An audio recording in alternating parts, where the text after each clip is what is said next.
The girl was saddened. She turned to Axel Grant. She explains that it must be an accident. She read in the note to her that starting today he would become a novice porter. He realized that he would become a porter. The girl began to explain that the god of job change had chosen the profession of porter for Mr. Axel, and she was really sorry because there are 1,000 other professions. Axel understood and he doesn't need an apology. He thanked Miko for their class change temple's work. The girl was on her knees and understood that the guy was upset. He continued that even though he had been demoted to the rank of an excellent dragon knight, but he didn't want Miko to think about it. He even felt better. He finally got rid of the dragon knight helmet. The girl doubted that Axel was going to give up the dragon knight, such an excellent profession. She had never heard of a dragon knight becoming a porter. Axel was surprised by her words and the girl confirmed it. First, he defeated the dragon god who controlled the dragon knights. It's unheard of that he could continue to be a dragon knight. There was nothing to be done about it because the demon king had to be stopped. The girl asked in surprise if he had become a dragon knight, using the royal dragon knight helmet. Axel told her that it was an ancient treasure that belonged to the royal family. After some thought, he confirmed that this was the same slap.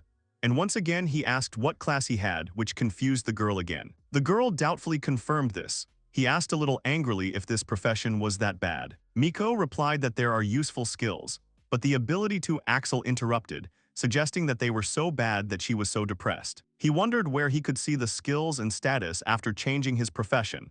The girl handed him a paper with specifications. He looked at the paper and realized that he really didn't know the rest of the skills. He didn't know what the transportation bag was doing. The girl began to explain to him that there is another dimension in the bag. It will fit much more than it seems. Previously, they tried to measure it by pouring water, but it never succeeded because the measurement simply expanded tenfold. Axel realized that these abilities were easier to use in everyday life than the skills of a dragon knight.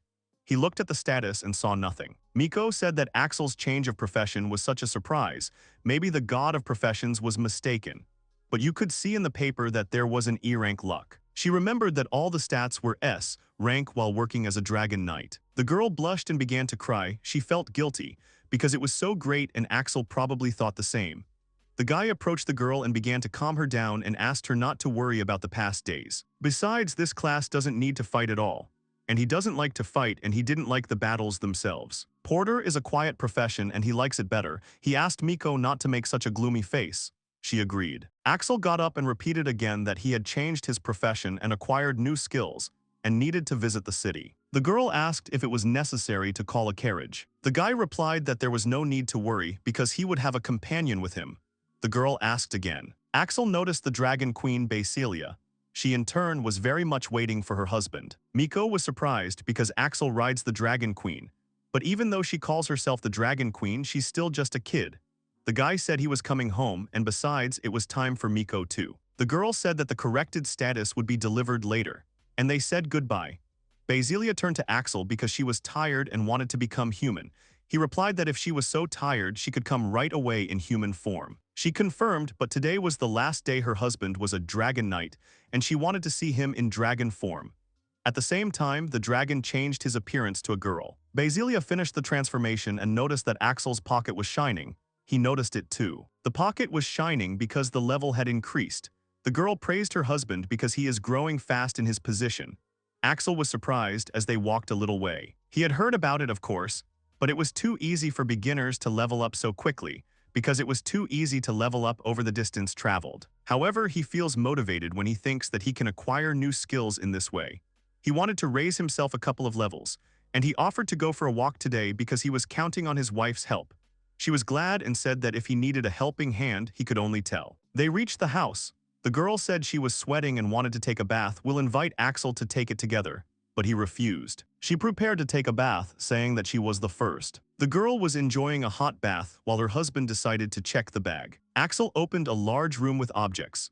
It looks like an ordinary bag for transportation, but here are the items of any size and quantity that can be stored in it. He tried things bigger than the bag itself. It worked. The guy was very surprised, and after a while the room was empty.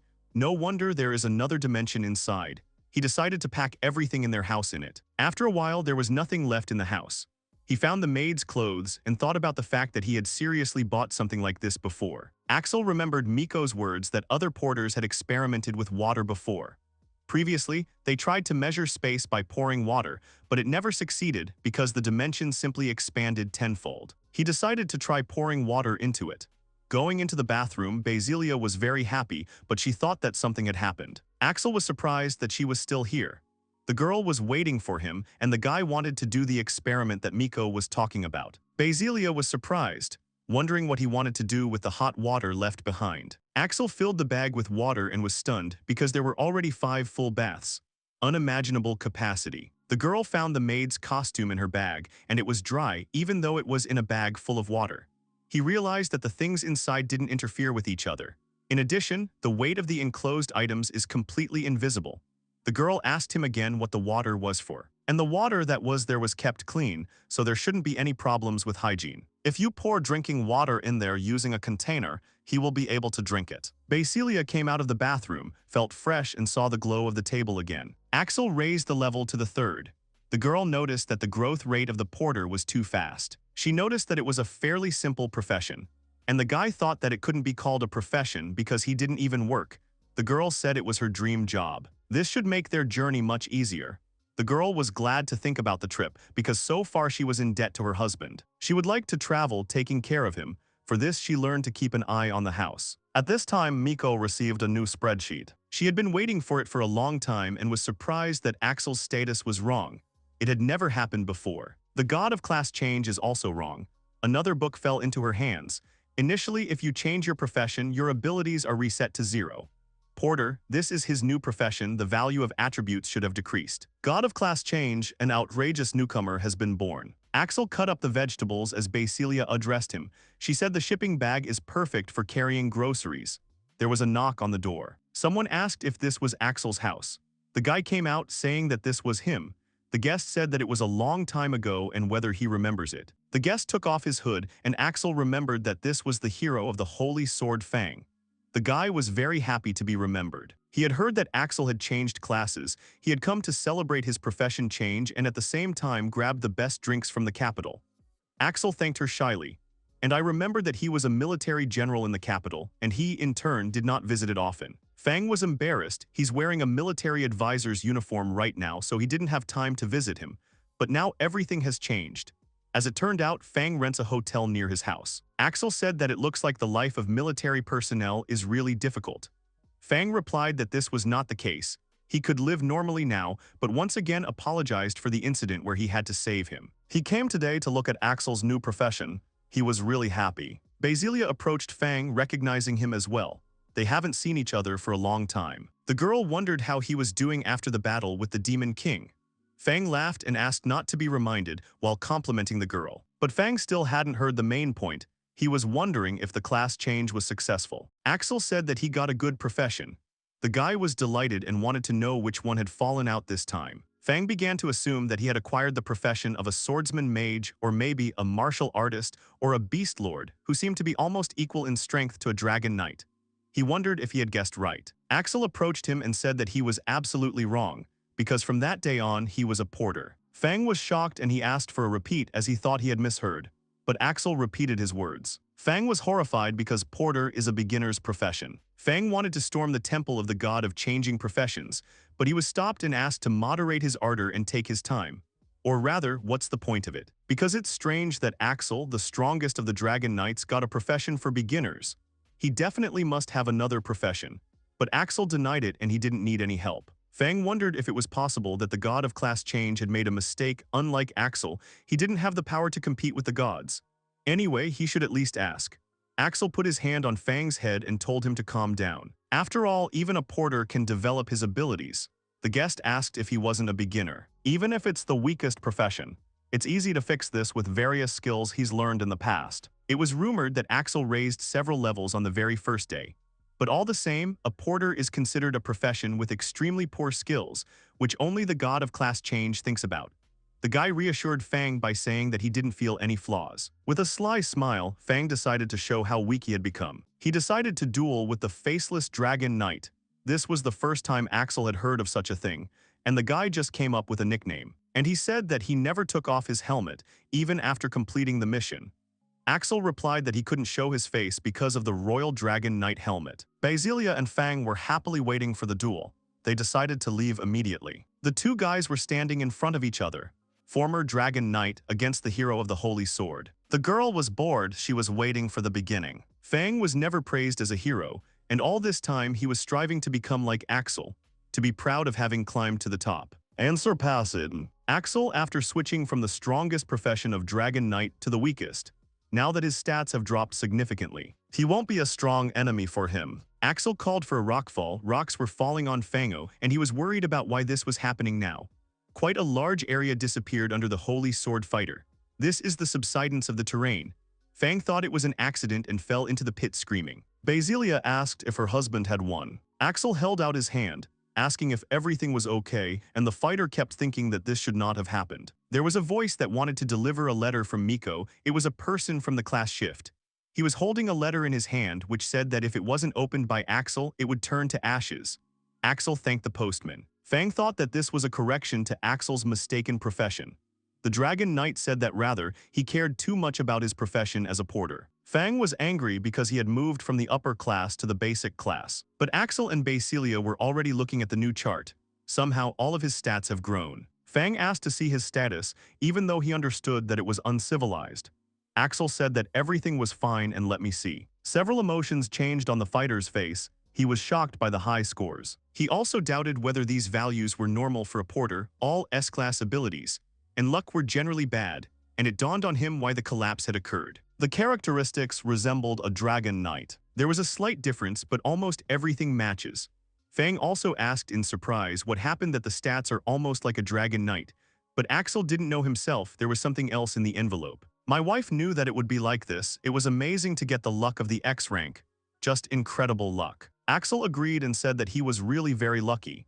They left Fang, and he was trying to attract attention to himself. He was thinking good luck, high status, but there was something more important than all of this. He called out to Axel because he only found out his status now, but he was still raising his level like an ordinary person. Axel asked if something was wrong, but it was actually becoming low level. He had no guarantees that he would remain as strong as before. And now, having started everything from the beginning, he just calmly continues to raise levels. Fang smiled as he said what kind of person. He probably would have continued to raise his level indefinitely, even with very weak skills. All of his past strength gained during these times was gone, as if after a reboot. He wondered if he could also move on without getting discouraged by so much minor loss. He would have been able to do it if he had been in the same position. Fang laughed and Axel wondered what had happened. The guy apologized because the Dragon Knight was the kind of person who would stop at nothing. He proved to him that Fang respected him for a reason. Axel didn't know about respect, but if he was praising him, he didn't mind. Fang confirmed enthusiastically and asked to wait for him. He was going to follow him with even more enthusiasm than before. Axel realized that the fighter was clearly in a good mood right now, but Fang was as tough as he was. Someday he'll be like that too. Fang turned to Axel, asking for some time to talk. The knight remembered that this was what he had come for from the very beginning. The fighter was surprised that he noticed. Axel remembered that Fang had come to him, but he had a hood on his head and he was still wearing it. The fighter began to explain that something had happened and it was necessary for. The knight interrupted, saying secrecy. Fang laughed because there was nothing to hide from Axel.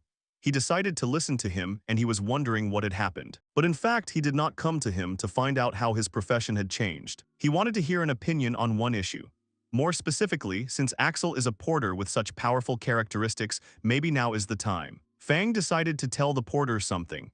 He wanted to ask him to take out the fourth princess of their country, Princess Luna. This is a request not only from a military general, but also from a hero. Axel listened attentively to him, and the fighter continued, asking if he could respond to this request. The porter replied that it was good to have such a class, but to have a princess right away. He had never seen her in his life. Fang agreed, and they mostly talked to the king all the time. Axel asked where she was from and where she needed to be escorted. That is, whether everything will be fine if he takes up this case. He just got a porter class today. It was generally normal that he was given such a task on the very first day. Fang assured him that there would be no problems. After all, it was him, Axel. She was currently staying at a hotel near his house, and she needed to be escorted to the Windy City, which was several dozen kilometers away. Axel asked doubtfully if he had ever been to this city. Fang agreed because he left the capital a few days ago. While they were driving to the city, they were attacked by monsters. The magic carriage was damaged, so they had to fight their way through by force. That's why they arrived at the star capital late. Princess Luna was currently resting at the hotel next door, but they needed to leave. Time was running out. Axel and Basilia looked at the girl in surprise and were amazed that this was the princess. The girl introduced herself, saying that her name was Luna Ririum and she was the fourth princess. She was pleased to meet them, and she asked them not to be shy when contacting her. Axel agreed, saying that he would only be happy to do it, which surprised the princess. The porter decided to ask if the princess wanted to go to the Windy City tonight. Luna agreed, because in 3 hours a meeting with nobles from other countries will begin in the Windy City. The meeting is related to the food situation in the country, so she needs to be there on time. The main task at the moment is to rebuild the country. Failure to comply with this requirement will result in significant losses. After all, after the start of negotiations, they will no longer be able to do anything. Axel asked Fango again, saying, in other words, the princess wants to go to the neighboring city at night, because she has no right to be late for negotiations. Fang agreed, repeating that they start in 3 hours. Usually, everyone uses carriages to get there. But unfortunately, there was a massive outbreak of goblin orcs near them. Horses will make too much noise and attract attention. And it also seemed that there was no magic carriage in this city. Only in the capitals there is such a modern mode of transport. They were thinking about hiring experienced adventurers in this city, but time was running out. There was no need to delay, and besides, you had to be strong enough to protect the princess. That's why Fang wanted her to rely on Axel. The porter smiled, understanding everything. Fang asked again if he could and if he would comply with the request. Axel had no choice but to agree. If it will benefit the country, then there is no reason to refuse, so he could assume that he agreed. Fang thanked him. He has powerful defensive magic in his arsenal, but to be honest, he's not very good at protecting people. Axel agreed because it was a good point. Once upon a time, he sneaked into an enemy castle. There was a sword fight. Fang decided to use defensive magic, and an explosive shield saved him from his enemies. Everything was in smoke, but the enemies appeared in even greater numbers. He relied on the shield, but because of his carelessness, he was surrounded by enemies. He launched a second attack, hitting his enemies, 1 against 1,000. Axel interrupted him, saying that he had already told me. Fang agreed, but continued, overdoing his defensive magic. He ran out of magic power and ran out of steam. Fang fell down, but when he opened his eyes, he saw a huge dragon that was turning back into a human. The general was surprised. A hand reached out to him and he flew away. Axel had to save him. Fang interrupted him because he had already apologized. Besides, he was very embarrassed himself. The boys smiled, remembering the old days. Luna turned to Fango, asking what kind of person could fight alongside the hero of the Holy Sword. The fighter said it didn't matter, because Axel was stronger than him anyway. The girl was surprised, and if so, then Axel was the faceless dragon knight that Fang wanted to see so much. The girl enthusiastically asked Axel if he was really the faceless dragon knight, and immediately began to look at him, seeing what he really looked like. At first, it seemed strange to her that this man was not affected by her charm, but if he was really a faceless dragon knight, then everything becomes clear. Charm was a skill of her princess class, and by activating it, all nearby creatures are seduced. Bashfully, Basilia asked, "Are they tempted?" Axel did it too. The girl began to explain, if the absolute resistance of the dragon knight is too high, then the skill will not work. Axel was confused by the fact that the princesses have skills. Fang confirmed it. Most of those who have the princess class have skills. Basilia thought about it and repeated charm. Due to her high activity in working with society, Princess Luna has developed her charm skill to grade 4. Her methods are really amazing. She gets rid of rivals, pitting them against each other, squeezing the maximum benefit out of this situation. For this, she was nicknamed the Charming Princess or the Destroyer of Factions. It was unimaginable. Axel doubted if this could be considered a negotiation. But yes, the most ordinary negotiations. Some bring special jewelry that can protect them from the charm, but it still doesn't help. Axel said they were so wrong. Meanwhile, Basilia thoughtfully repeated the negotiations. Fang said there was one flaw in her strength. The porter asked again and got the answer that this is one of the reasons why they don't hire adventurers. Charm is a passive skill, so it attracts not only adventurers but also monsters. Adventurers in a fit of emotion cannot focus on escorting. They confess their love for her, and the princess asks them to stop. Monsters will also be no exception, attacking the moon. Of course, there is a possibility that the person who is under the influence of the skill will undergo a pleasant hobby. Axel understood everything. It's too dangerous to be accompanied by guys who have fallen under the spell. Basilia realized that being a princess is very difficult. Luna confirmed that's why she asked Axel for help. Fang ended his story by saying that these are the advantages and disadvantages of so much great power. Their country's negotiating ability is really strong. Axel noticed that he was just like the princess. Luna was embarrassed and said that he was praising her and could see right through her. The girl confusedly turned to Axel, saying that he was even more amazing than she was. After all, she has always charmed people unintentionally, and now she is happy that she has finally met those who are not affected by it. Luna took the porter by the hand and leaned on him, saying that he was a real dragon knight. She was really happy. Axel was afraid that she would misunderstand, but he was no longer a dragon knight. She also lovingly said that she had heard about the class change and was interested in a new profession. And when he heard that he was a porter, he was taken aback. That reaction again. Fang asked Luna not to worry because Axel is not an easy porter. The princess was curious, even if he was at the beginning of his profession, but his absolute resistance should be of a high level. Axel confirmed and said that for some reason it was at S rank, so everything was fine. The princess was surprised. Fang understood Princess Luna's confusion because Axel did not succumb to her charm. His S-rank resistance was ridiculous, especially for a beginner. Where did the faceless dragon knight disappear to? Axel told Fango that he should have warned her in advance. He got down on one knee and greeted the princess. This is his first assignment, and he will deliver her to the neighboring city safely. He just wanted there to be no worries and waited for Luna's answer with a smile. The one with the loving eyes said she trusted him. She asked me to take care of her. Axel told Basilia that this was his first assignment, so he would do his best as a novice porter. And he waited for the confirmation of the words. Basilia agreed and they left. They decided to start guarding Princess Luna. Fang checked the area around the city. It was still full of goblins and orcs. Axel was no longer a dragon knight, so he couldn't use his fighting or riding skills. The porter thought it was quite possible. Basilia said that the scent of the dragon knight's skills is very faint. Because of the contract, she could feel the power of his skills, but they were barely felt. They smelled very faint. Axel calmly agreed and asked if he hadn't said that he couldn't use the Dragon Knight skill anymore. Fang agreed and said that he would no longer have those long-range dragon attacks like in the good old days. The porter said that Fango was talking about a dragon skill he used to possess called Dragon Starfall. The effect of the spell is as follows. He throws spears and they split under the influence of magic, and hundreds of enemies are trapped under a hail of spears. The skill perfectly demonstrates itself in a fight with a large number of enemies just like now. But no matter how much you lament what you can't use it. We use the fastest transportation method. Axel thought about it and asked Fang if he was sure he could use defensive magic to the maximum at the moment. The general was surprised, but he thought he could. But the effect lasts only a few minutes. He couldn't cast her for a long period of time, so he asked for his help. Axel had no problem with that. After all, if he uses it, they will easily take the princess to her destination. Fang was surprised but asked if he had found a transport. Axel has already found it, but it will be a little dangerous. He wanted for the princess to make a choice. Surprised, Luna asked what she should choose from.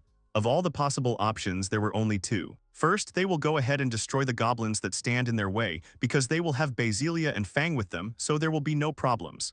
But they won't make it in time. The second option, they would definitely arrive on time, but it would be a little dangerous and scary, and he would also need time to prepare. Luna chose the second option without listening to it. She didn't care what would happen there. If it is in the interests of the country, it will withstand everything. Axel praised her. The girl immediately confirmed the words, because the princess does not need to be told twice. He didn't have time to explain the details. They needed to act. A forest teeming with goblins and all sorts of entities appeared in front of the girl's eyes, which made scary noises. Luna was confused and seemed quite worried. The group was standing near the forest. As expected, they have already gathered. Basilia turned to Axel. It seemed to her that there was someone else there and assumed that this was their leader. Even this has tightened up. Basilia and Luna opened their mouths in amazement. The princess grabbed onto Axel's clothes and looked at him pitifully. The porter asked Fang if he was ready. Look at this former dragon knight, even if he has high stats, but how can he stay calm on the first day after class change? Fang began to make a call, saying that there was no problem. He had just completed a circle for absolute magical protection. This is the hero's special magic absolute protection, which strengthens the body and guarantees complete safety. Axel was surprised that she knew a lot, but that was all he could give to others. Fang himself has dozens of blessings and divine protection techniques.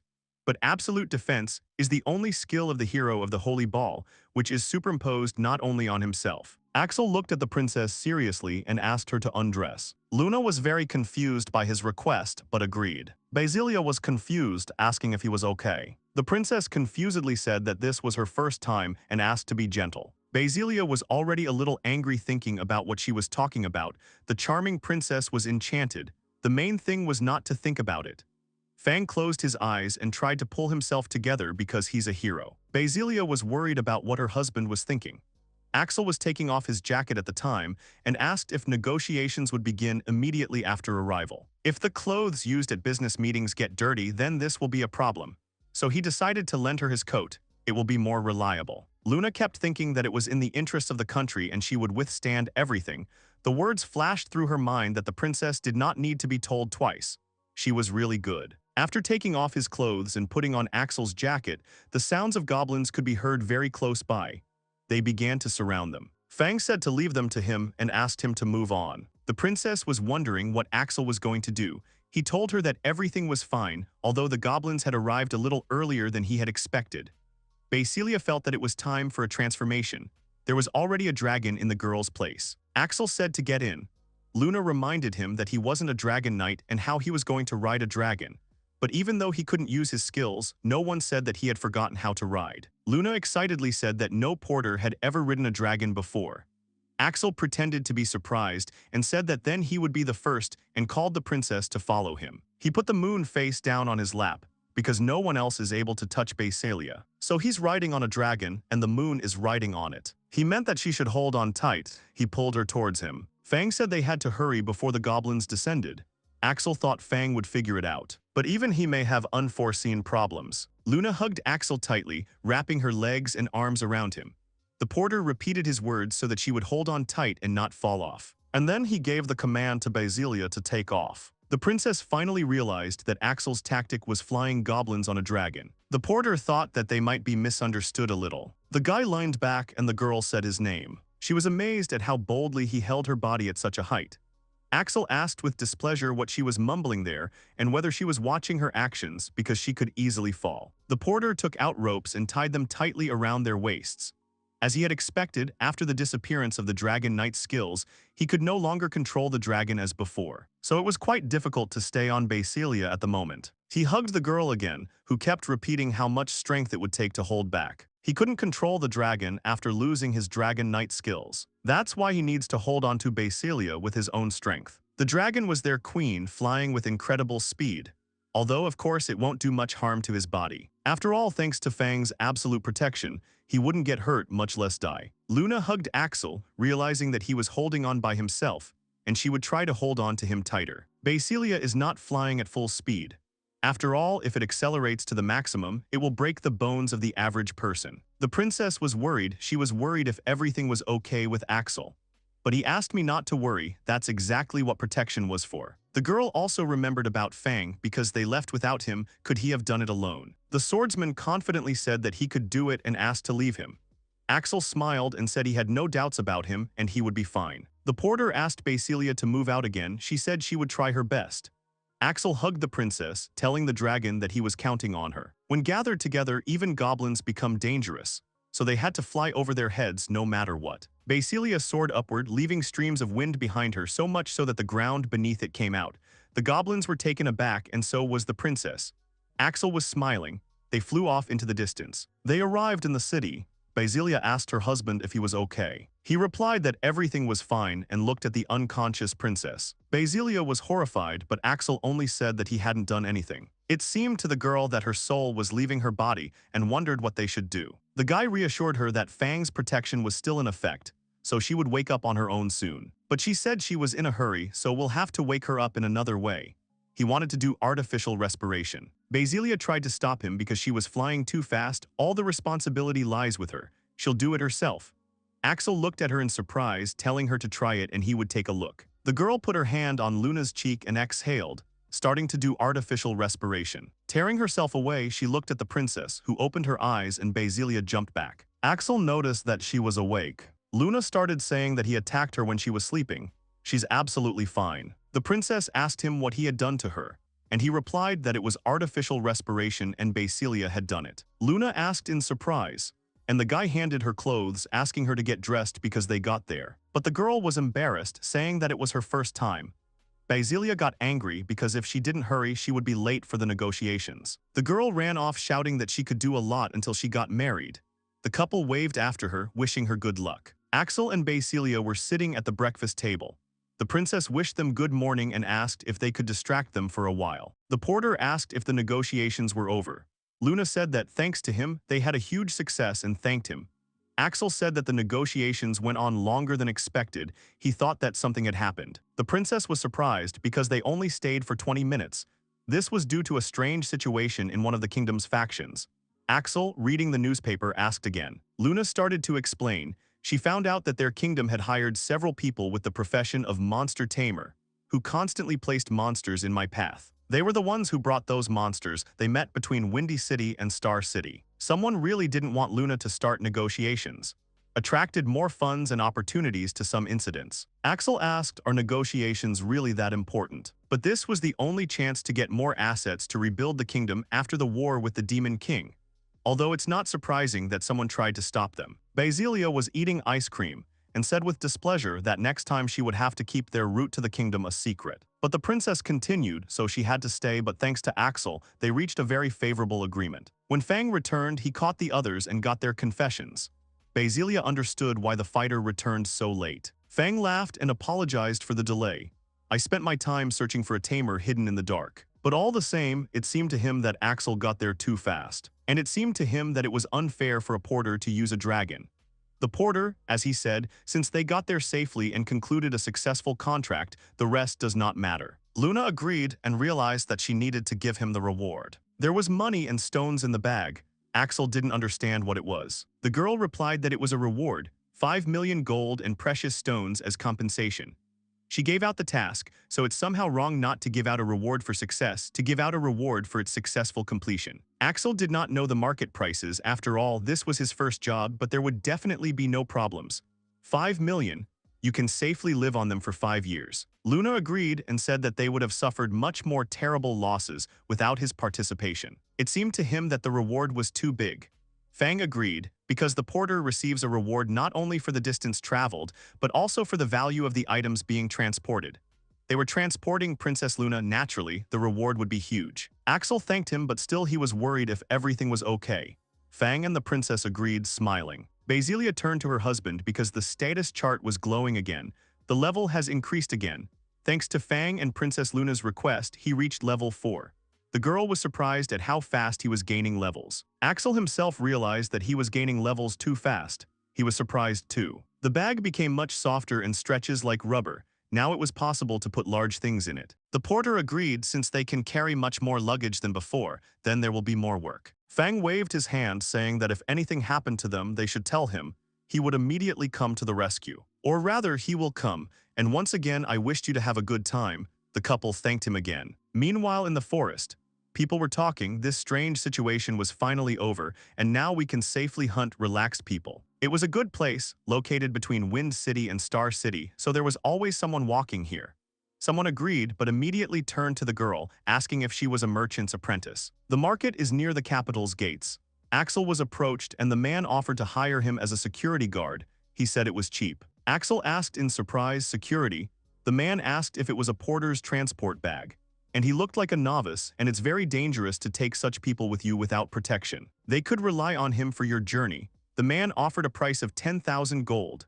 Axel was not interested in this proposal. He asked Basilia what she thought about it, but she said she wanted to be alone with her husband. The porter thought it was too expensive. The cities of Stars and Wind are not too far apart. The guy asked me to watch my words because this is a very dangerous road, especially for beginners like them. Recently, a low-ranking novice trader decided to ride unguarded in a personal carriage, but a demonic beast appeared out of nowhere. He doubted that the man had any bones intact right now. Axel thanked them for the advice, but they didn't need security. The guy gave up, but got angry because the guy wasn't even worried about what might happen to a beautiful, fragile girl. Axel was surprised by the rapid change in his attitude towards them. Maybe nobody needs the security services of local mercenaries anymore. Basilia laughed and said that the people in this town are really funny. She was surprised by the man's words about her beauty, but she put in a lot of effort to make this body not stand out among people. Axel said that her human body is really very beautiful. He called her a cutie. The girl was embarrassed and asked if he really called her cute. And if her husband said that, then he really liked her. Meanwhile, Axel had finished shopping and they could move out. As they walked through the forest, Basilia reasoned that this place wasn't as dangerous as they had been told. There was a cry for help. The couple turned around and thought it was the girl thief. She continued to beg for help while lying on the ground. A man came out, laughed, and apologized to the girl lying down because a novice was standing in front of him. This man was the hired guard. Axel asked him about it. A crowd of bandits with swords appeared in front of them. The leader of the bodyguard said that it seemed he would have to teach the life of one arrogant guy who dared to ignore his advice. The man grabbed the girl lying on the ground in his arms and decided to leave this job to his guys. Meanwhile, he could have had a lot of fun. One of the crowd asked if the boss was sure about this. After all, Axel was a porter, and he must have something to gain, but there's also a pretty woman in the package. The boss said that the porter only had enough money for a drink, and anyway, this game was for beginners like them. The bandits accepted the order from the boss. Basilia started to get angry because these people had ruined her wonderful walk with her husband. She shouted that she would let them all go to the shawarma. Axel tried to calm his wife down because after the fight with her, there would only be a sea of blood. He decided to take care of them himself. He wanted to test his abilities, and then the opportunity came up. Basilia thought she shouldn't interfere. Axel took the sword out of his bag. The robbers were surprised because good swords are now given to beginners. He thought they didn't need such equipment and decided to borrow it. Basilia decided to cover the rear. They all came at once. As a porter, he simply had to carry them to the city guards. The boss was holding Natalie Kaufman's business permit card in his hand. He realized that his prey was a girl from a great guild. He noticed that she was running slowly, 214. The man turned to baby Natalie. He had often heard this name in the guild. He thought it was funny because she was weak, it was useless. The girl shouted that neither her father nor her grandfather would give him a penny. Not to a coward like him. The man sarcastically said that it was not up to her to decide. And it's not appropriate for a lady to scream at the top of her lungs. He treats her normally and is such a kind guy like him, even teaches the mind of beginners for free. He reached for the axe that was behind him and said that even though he was still green, when he got out of town, he didn't know who he was going to take away or when he was going to disappear. He was wondering what the taste of a fading life was. His thief flew past the boss, screaming. He looked and was surprised. Axel only thanked for the advice, addressing a member of the Thieves' Guild, but he thought he should give such lessons in the city in public. If he lives, of course. The boss saw the sword in the guy's hands and asked what he had done to his brothers. Axel just sarcastically asked, did he oversleep everything? The bodyguard was furious and demanded an answer, or the second option was to disappear, at the same time brandishing a weapon. But Axel, with a completely calm look, stopped his axe, pointing the tip of the axe towards the boss. The man was stunned. The guy retorted, but he had a bag for things and it could only be a porter.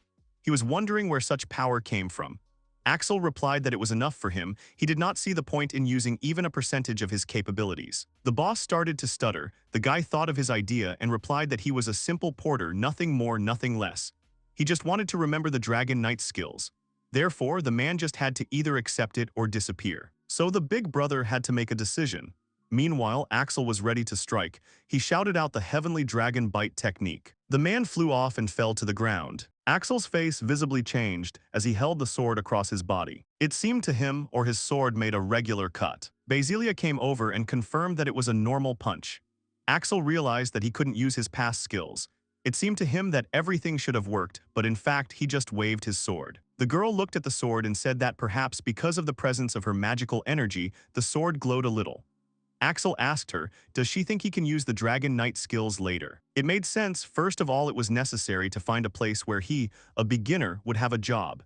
It was the first time someone had chased him and even tried to rob him. Basilia reminded him that by giving up his previous profession, he had burdened himself with a lot of problems. But there was another problem. They had to figure out how to get rid of these half-educated thieves. The Darken Queen offered to just tie them up and leave them here, but he didn't like it. And he got the idea that they would put them in a bag. Basilia was surprised. Was he really going to carry them in his bag? Axel agreed because why not, they fit perfectly. He also turned to the merchant's daughter and asked if she was okay. After all, she was moaning as if she was injured. Natalie was surprised but agreed. The porter was glad that she was safe, so they could safely go to the City of Stars. He asked her if she would return to the city with them. The girl agreed. She will be waiting for a new meeting and thanked for the rescue. Axel just said, I'll see you later. Natalie thanked him once again for saving her.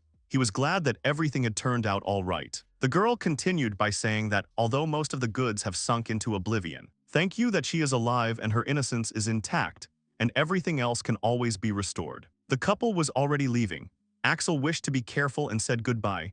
Natalie called out to him asking if he was leaving already. He replied that there was no job waiting. Here it is, the city of stars. Natalie couldn't thank Axel in any way, so as a merchant and a girl. She was interrupted by a porter who told her not to worry. Then a man ran into the girl shouting her name. It was her grandfather. When he found out that he was attacked by thieves, his heart almost stopped.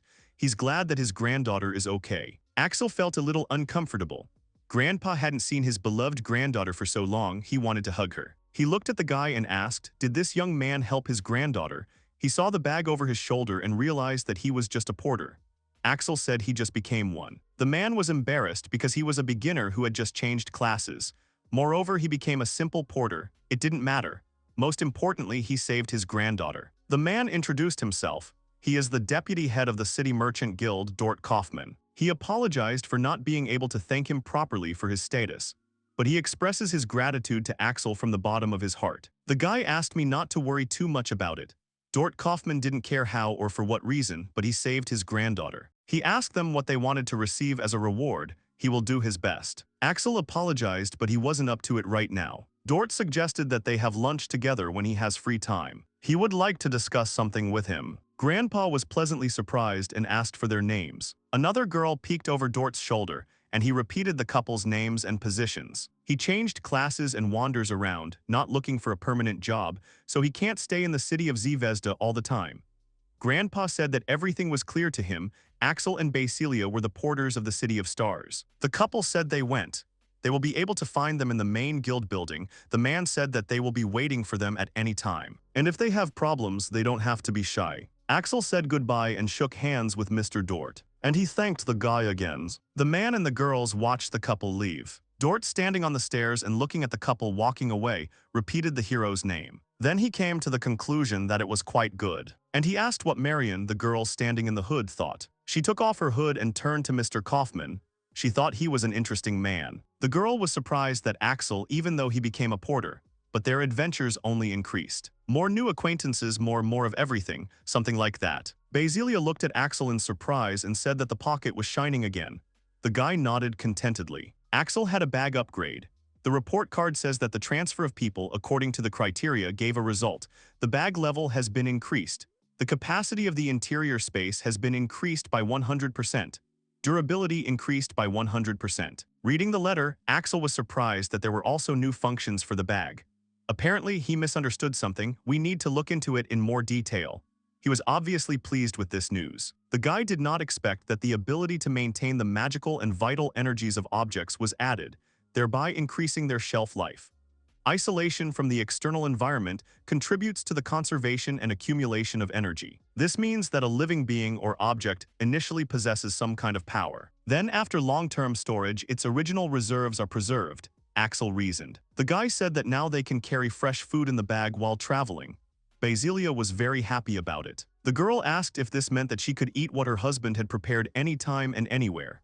Sighing, Axel said that she was also thinking about food. Thinking about it, the guy said that, in addition, it seems to him that the range of things that can be worn has expanded significantly. Basilia, in response, said that it looked like they could now tolerate small animals and low-rank spirits. But the most interesting thing is the preservation of heat, mana, and life. The demon turned to Basilia and asked what she wanted from them. He was very angry. Steroids don't do you any good, but a lot of goblins have died from these teeth, said the big goblin. The goblin glared at Axel and said that it looked like he was not averse to eating them either. Axel landed a strong attacking blow on the goblin, which sent it flying away. Basilia asked why he was staring at her so intently. In response, Axel said that they would break through. The guy took out his saber and continued to attack the goblin. Axel said that due to the lack of skills, it would take a little longer. But then he had an idea. Axel wanted to check something out. He turned to his wife and asked her to put some kind of attacking spell in the bag. Basilia got excited and said an attacking spell, but she can't do anything except fire magic. The girl was worried that the bag might catch fire and harm her husband. Axel reassured Basilia and said that he had already conducted similar experiments. The girl calmed down and was ready to start. She began to put the magic of the great dragon's breath into the bag. Basilia put all her strength into it. The girl managed to do what she had started. Axel was surprised by this. He was glad that everything worked out. But then he remembered what Basilia had said about the bag catching fire. Axel attacked the goblin once again. He was confident. The guy moved directly to the goblin's mouth and started using Basilia's fire magic from the bag. This time the attack was incredibly powerful and the goblin was thrown very far away. Axel was angry and told him to go to hell. The guy headed towards the goblin again, using the magic of the dragon's cleansing breath. The demon growled. Axel was glad that it really worked. The bag's new magical energy retention ability allowed its flames to strike with all their might. He was standing with his back to the defeated monster. Basilia was standing in front of him, and she ran up to Axel, hugged him, and asked if he was okay. The guy agreed and said he would. The girl asked to let her check his body. After all, she couldn't control that flame. She felt guilty. Axel just praised her, saying that he couldn't have done it without her. Basilia snuggled up to him again, relieved by his words. But even she wouldn't be able to use her flame like that. The gentleman became stronger as a porter. Axel did not agree. This time they won only because of her. No other magic would have worked like that, he thanked her. The girl was very confused. What a blessing that she could be useful to him. She would do her best to get him up as a porter. Wind City, the guild headquarters. The man was calling for the vice president of Dort. He was trying to pass on information about what they had got their hands on. Dort asked, interested, what was in there. On the road connecting us to the City of Stars, they found the body of a dead demon. Kaufman asked again, a terrible creature of hell that killed a huge number of their soldiers during the war. A strong monster that only a squad of heroes can defeat. Dort was interested in the cause of the panic. This demon was completely incinerated during his lifetime. Kaufman asked again, maybe it's the result of using a high-level fire skill. The man denied that they had ever encountered anything like this. Could it be that such a powerful magician appeared in the City of Stars? Dort said we need to understand what we're dealing with. Maybe there's an answer in the City of Stars. Still, he couldn't imagine where such a powerful fire mage could come from. He remembered the recent couple and wondered who they were. They were just approaching the house, and Basilia was glad that they had managed to get here before dark. Recent acquaintances were standing near their house. Axel was approached. It was the priestess of the Temple of Professions, who was waiting for his return. Fang and the princess were also near the house. The guy was happy and said that they hadn't seen each other for a long time. Axel was at a loss. Weren't they supposed to return to the royal capital? But it seemed to them that he was paid too little, so they brought more money. The porter said it was more than enough. There was a bag of money in front of him. He didn't like it. It might be deserved, but doesn't Fang want to make more money himself? That's not really what he came for. He was wondering why Axel got this particular profession. Miko shouted that he was the epitome of honesty, but he doesn't even have the right to know such information. Fang was upset.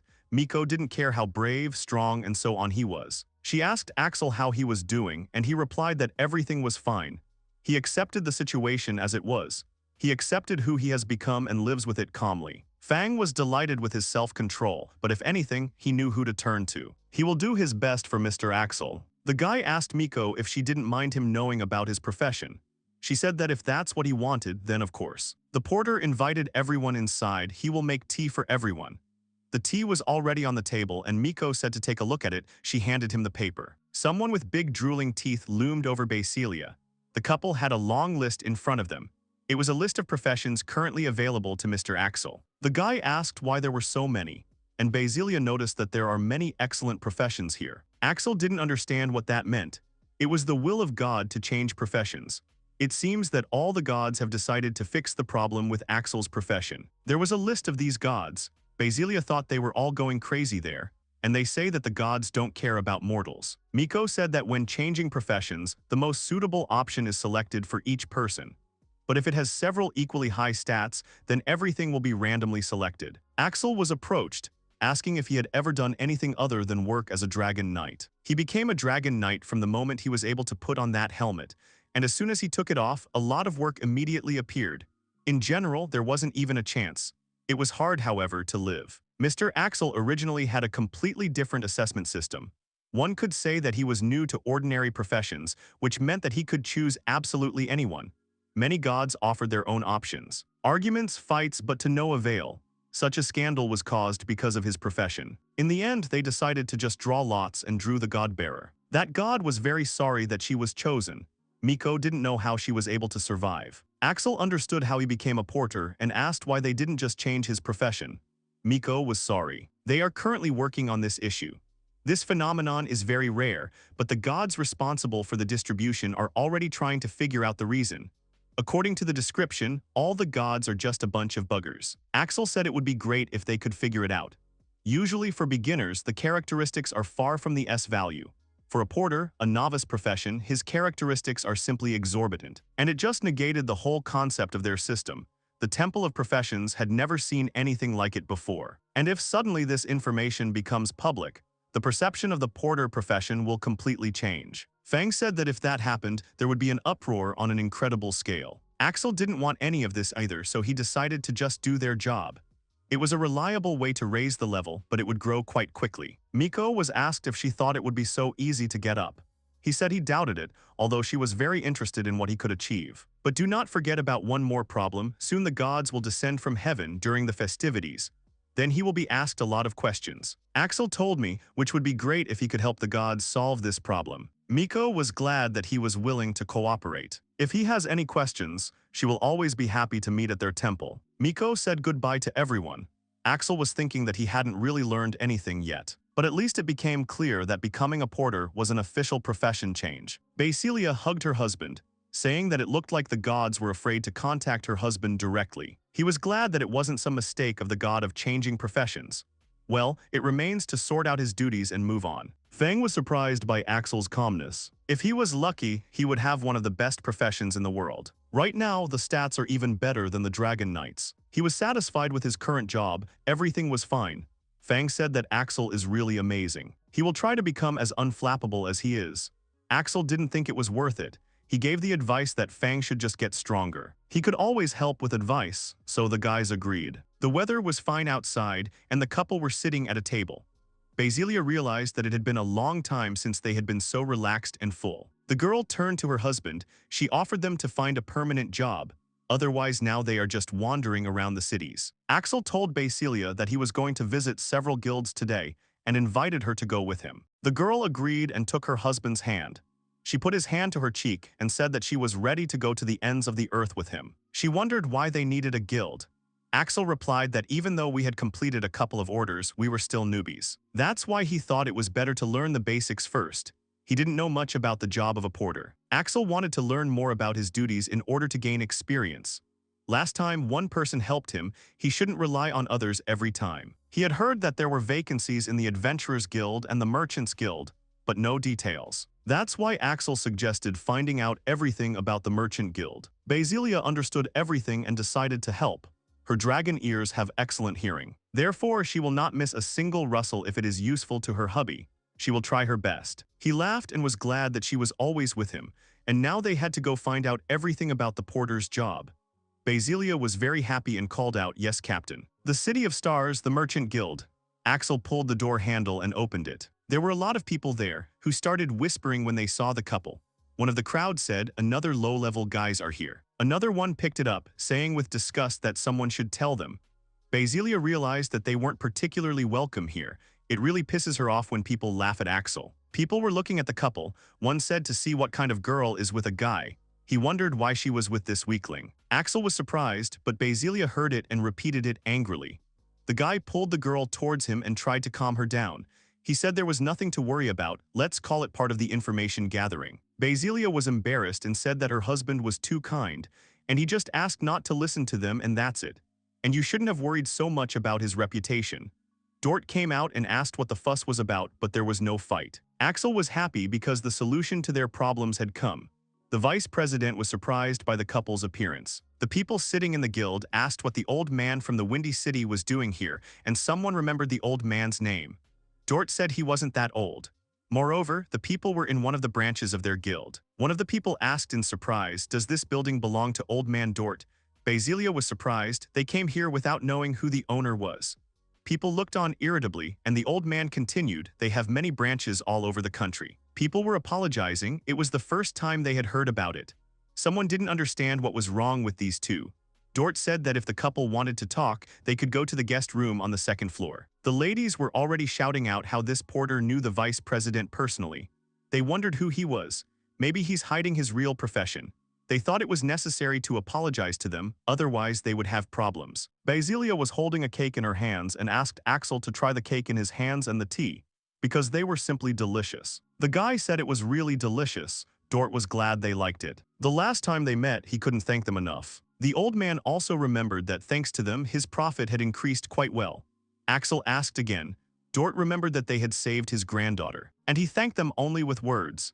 In the Dort case, words are worthless because anyone can say them. Moreover, this is not their only achievement. Rumors spread like a tsunami, and thanks to them, people in the city realized that even newcomers can be local bandits. And now almost nothing is heard about the attacks. By their actions, they not only saved his granddaughter and helped him, they also rendered a considerable service to other merchants. Axel did not expect such consequences. Although Dort is not a merchant, he wanted to thank them on their behalf. Axel said that this victory over thieves was just luck, and he was flattering too much. Dort said they were too modest. He also said what their purpose was.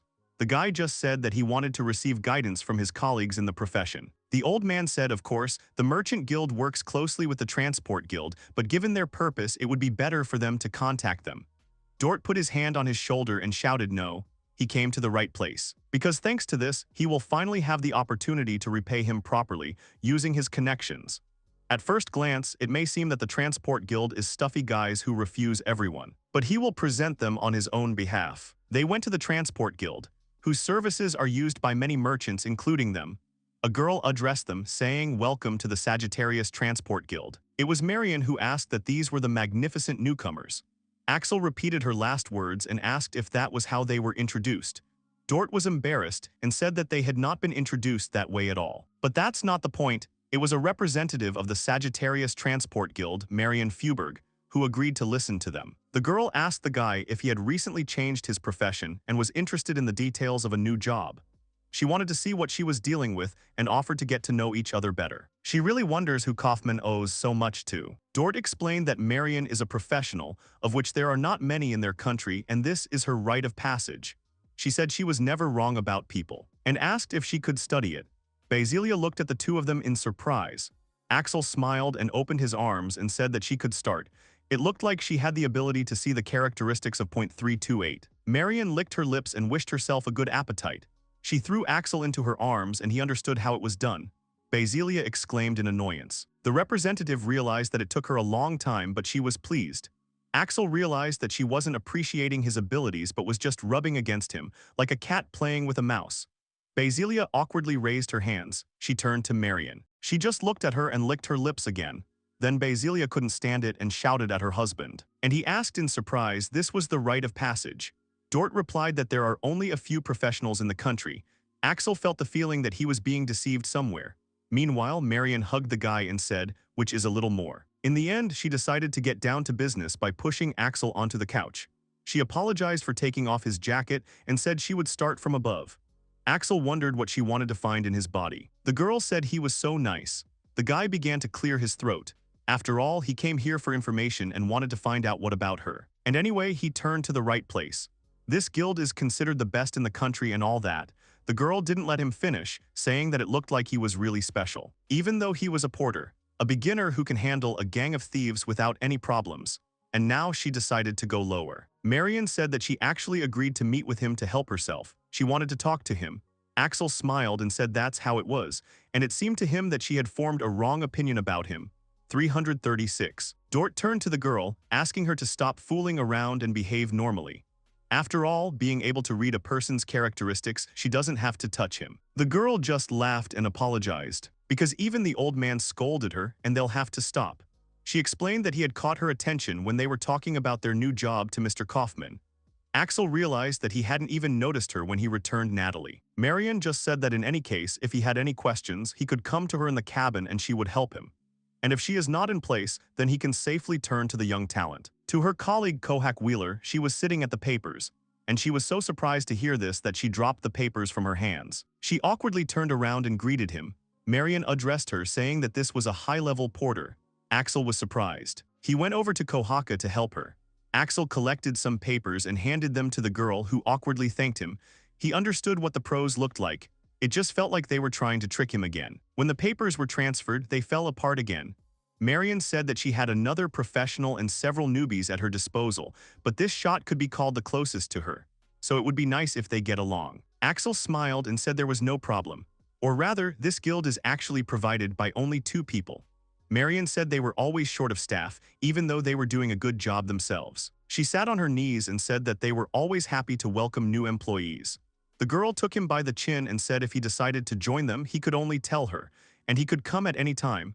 Axel understood everything. And of course, they could always continue where they were interrupted. If he gets a permanent job, it will be easier to deal with everything. Basilia ran up to Axel and hugged him from behind. Marion just said not to be jealous, she didn't claim her man. The girl patted Basilia on the head and suggested that it would be better to become their girlfriends. And the guy thought that it was strange to be lured to work now, but he said he would appreciate it if she would give him a job. Marion continued stroking Basilia's head, calling her cute, hoping that the girl would join them too. Axel thought that Basilia wouldn't mind. I also hoped for their support, they would work in the ranks of the Guild of Porters. Axel thanked Marion once again for her help. She was confused and asked him to remember his offer. People in the restaurant were discussing that the Sagittarians were recruiting, as well as how difficult it was for them to enroll, because they had unrealistic challenges to join.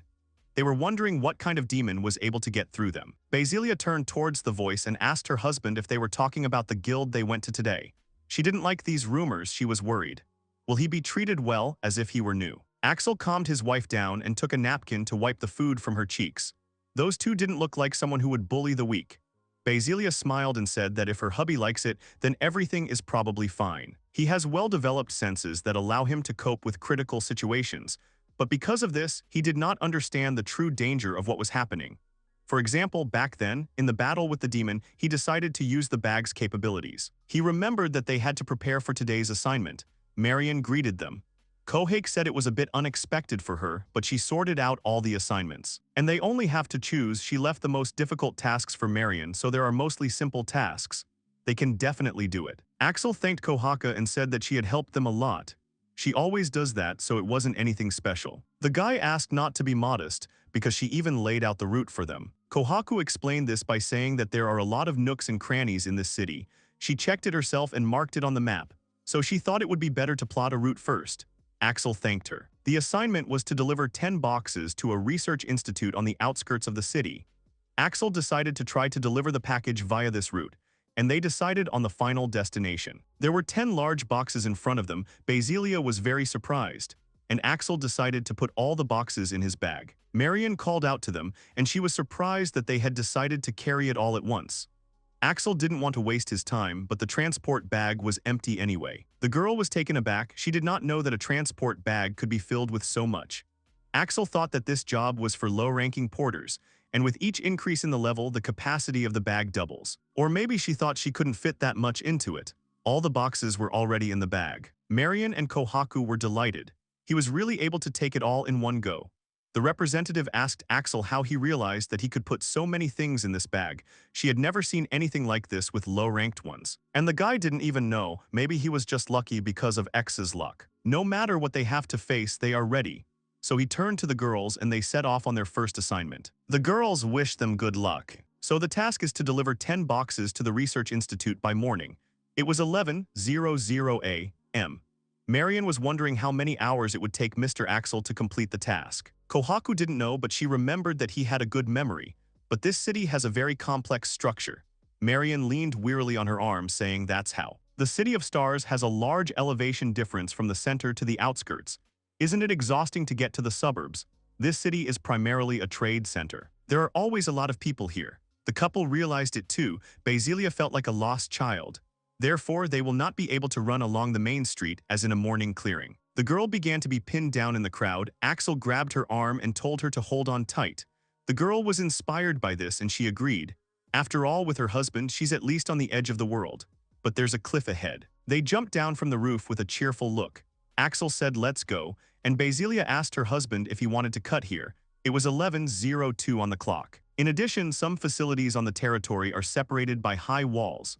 Therefore, you can only pass through a special passage. An experienced porter will get there in about an hour. Marion kept wondering how long it would take them. In other words, their task is to deliver the parcel within an hour. It's 11:04. Time was very limited. Kohanu asked if she had come up with this restriction, didn't she? It turns out that they don't need to be in such a hurry, and they can be late without consequences. Marion just replied that she didn't want to know what they were capable of. Their first task is not something that beginners can do. At this time, the couple was jumping on roofs and walls, jumping from different heights. The time specified in the request is just a guideline this time. There are no restrictions. It's 11:05. Axel was approaching the research institute. He jumped into the opening between the pillars. It's 11:06. He said the package had arrived and was awkwardly thanked. They asked him how he got here. Axel asked to sign and the man signed a little confused. The guy thanked them for choosing their company. And the customer did not think that he would receive the order so quickly. He could not believe it. Everyone was wondering how he got here in the first place. People were paying attention to the fact that he was flying, and even so fast. They didn't believe that he was flying. Basilia was tired, but she repeated breathlessly that she would go to the ends of the earth with her husband. It was hard for her. They flew between houses. People looked up in surprise. Axel and Basilia watched in surprise that so many people were already watching them. There was a smile on the faces of the couple as admiring glances were directed at them. They were followed by admiring shouts that they were the best and coolest. Kohanu was thinking about going to help them. It wasn't that she didn't trust them. Marion said he might be strong enough to take on a gang of thieves, but that's another story. It requires completely different skills. Speed, not strength. It is necessary to be able to calculate the shortest and most efficient route to your destination. They have specially selected a task that they will fail. She hoped that today they would get an idea of the city and possible routes that they could easily navigate in the future. It's 11:07. That's why I gave them a map of the city. Axel realized that she was really easy to navigate. Marion ended her thoughts thinking they were having fun. Meanwhile, it's 11:09 on the clock. They decided to focus on their work. Suddenly, the door creaked. It's 11:10 a.m. Axel came through the door saying they were done. The girls thought they had forgotten to take something, but Basilia repeated out of breath that they were done. Axel handed over a receipt from the university. The wife lay down on her husband's shoulder trying to catch her breath. Marion looked at the receipt in surprise and asked, already? Axel remembered that Kohaku was doing the paperwork and handed the receipt to her. She asked if they got rid of the luggage. Basilia, sitting on the couch, said that they had delivered everything and it was still quite difficult to keep up with her husband. She is very tired. In any case, the parcel was handed over by the staff of the institute. Here was the receipt. Marion still didn't understand how this was possible. It's only been 10 minutes. Kohanu checked the signature and it was not a fake. Moreover, she received a message from the institute. It contained a message that 10 boxes had been received and thanks for the fast delivery as expected. Special thanks to the couple who delivered. They were asking for a bonus. The couple looked at it cheerfully and laughed. Axel was surprised by this review, saying that this is sometimes written in reviews. Basilia was also flattered by such warm words. It was worth it. Marion still didn't understand how they had managed to do it so quickly. Axel thought about it and said that they didn't seem to be doing anything special. We just ran in a straight line and that was it. Marion took Axel by the neck and did not understand how to overcome an hour-long route in 10 minutes, because even running is unrealistic. The man who had addressed Madame Marion ran through the door. He saw some kind of animal running, and I was worried that this monster had touched the lady. Then he saw a couple and remembered that they were the two who had just jumped on the roofs. He asked them who they were. He asked Axel, is he a beginner from Sagittarius? It's so frustrating in terms of being talked about like a monster. Axel just smiled and said that everything was fine. He had been used to it for a long time. The man standing outside the door said that since everything was fine, he worked for the Merchant Guild, but this was the first time he had seen such a porter. He apologized for his manners. Turning away, the man realized that the novice Streltsov was definitely not a human being. Marion turned to Axel, asking if he had climbed the inner wall of the City of Stars. Kohanu thought they had taken the usual route. Axel explained that it was too crowded on the usual route, so he decided that it would be faster to cut across the roofs. The two girls repeated his words. Axel reassured the girls, saying that they had not damaged anything and the permission of the city administration seemed to be there. They said that's not the problem. Marion asked him again if he was a beginner. He confirmed it. He remembered that something had helped them a lot along the way. It was a map that had proved to be very useful. He thanked her for it. The girls hesitantly said please, and the fact that the card really helped. It was far beyond the level at which they could teach anything. It looks like they've been introduced to a great man. Marion said that now she would not regard him as a novice. He asked in surprise why, and the girl replied that he completed the request 10 times faster than usual. There's just nothing to teach him.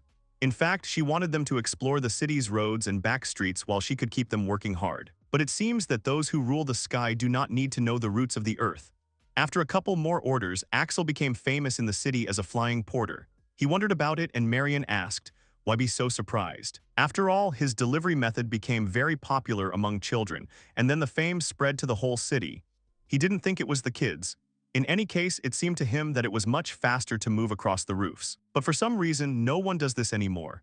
Marion said it was dangerous.